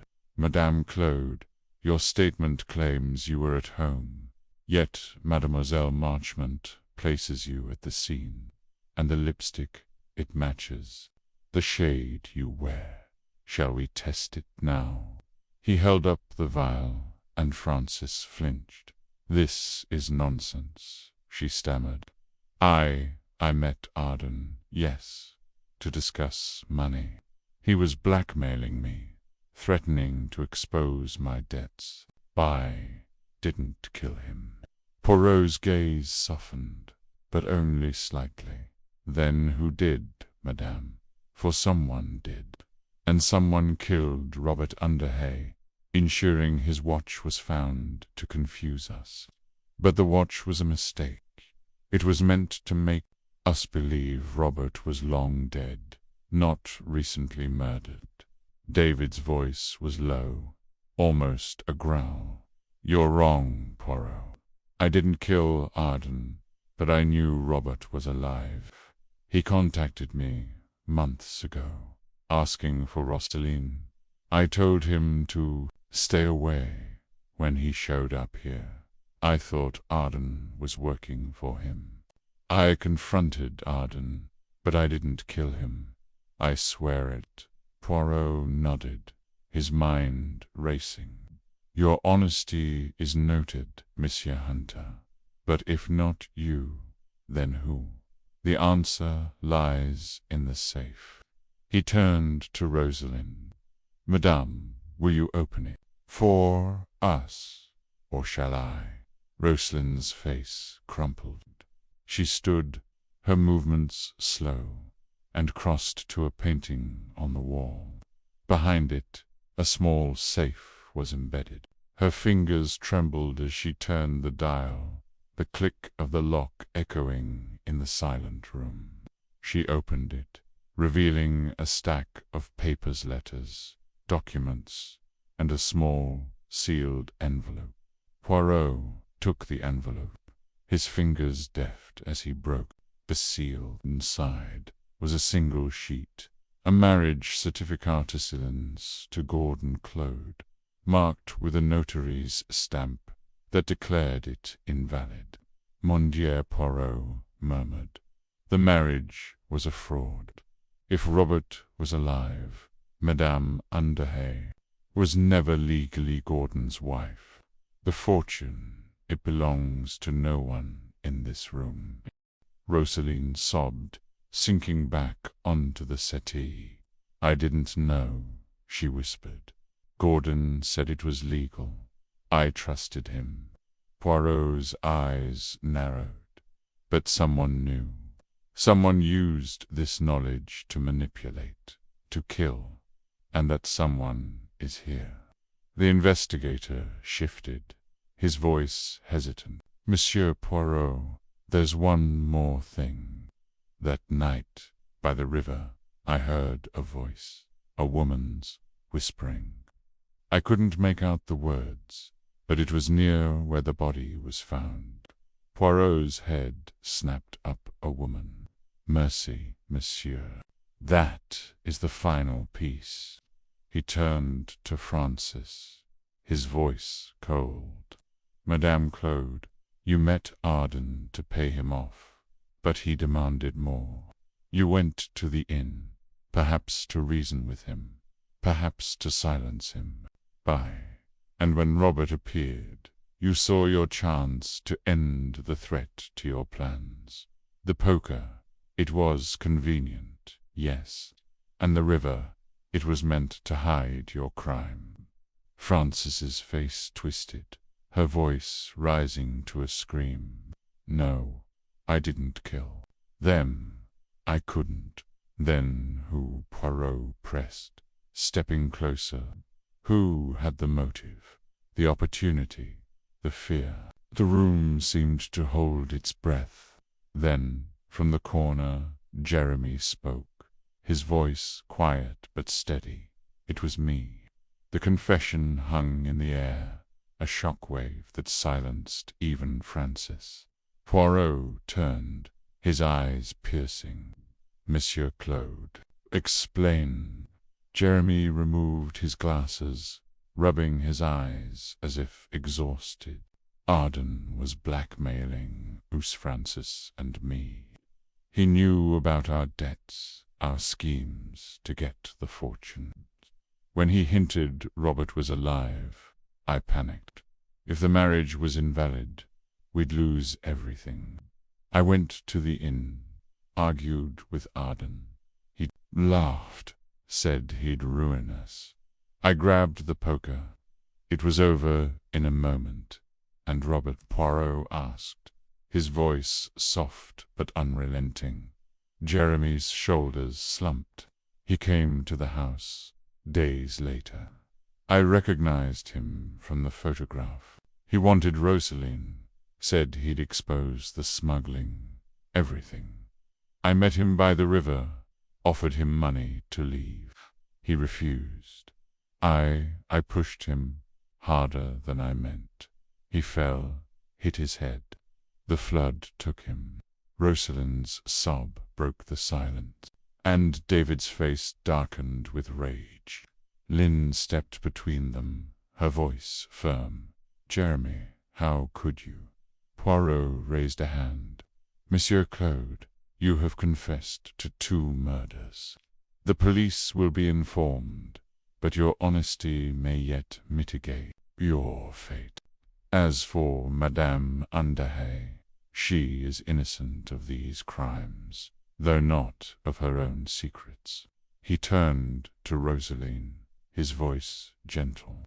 "Madame, you knew Robert was alive, but you feared his return. You hid the truth to protect yourself, but in doing so, you gave the killer their motive. The masquerade is over." The investigator stepped forward, ready to escort Jeremy to the authorities once the roads cleared. Frances collapsed into a chair, her face buried in her hands. Lynn took Rosalind's arm, guiding her from the room, while David followed, his expression unreadable. Poirot remained, gathering the papers from the safe. The truth had been revealed, but at a cost. The Claudes were broken, their greed and fear laid bare.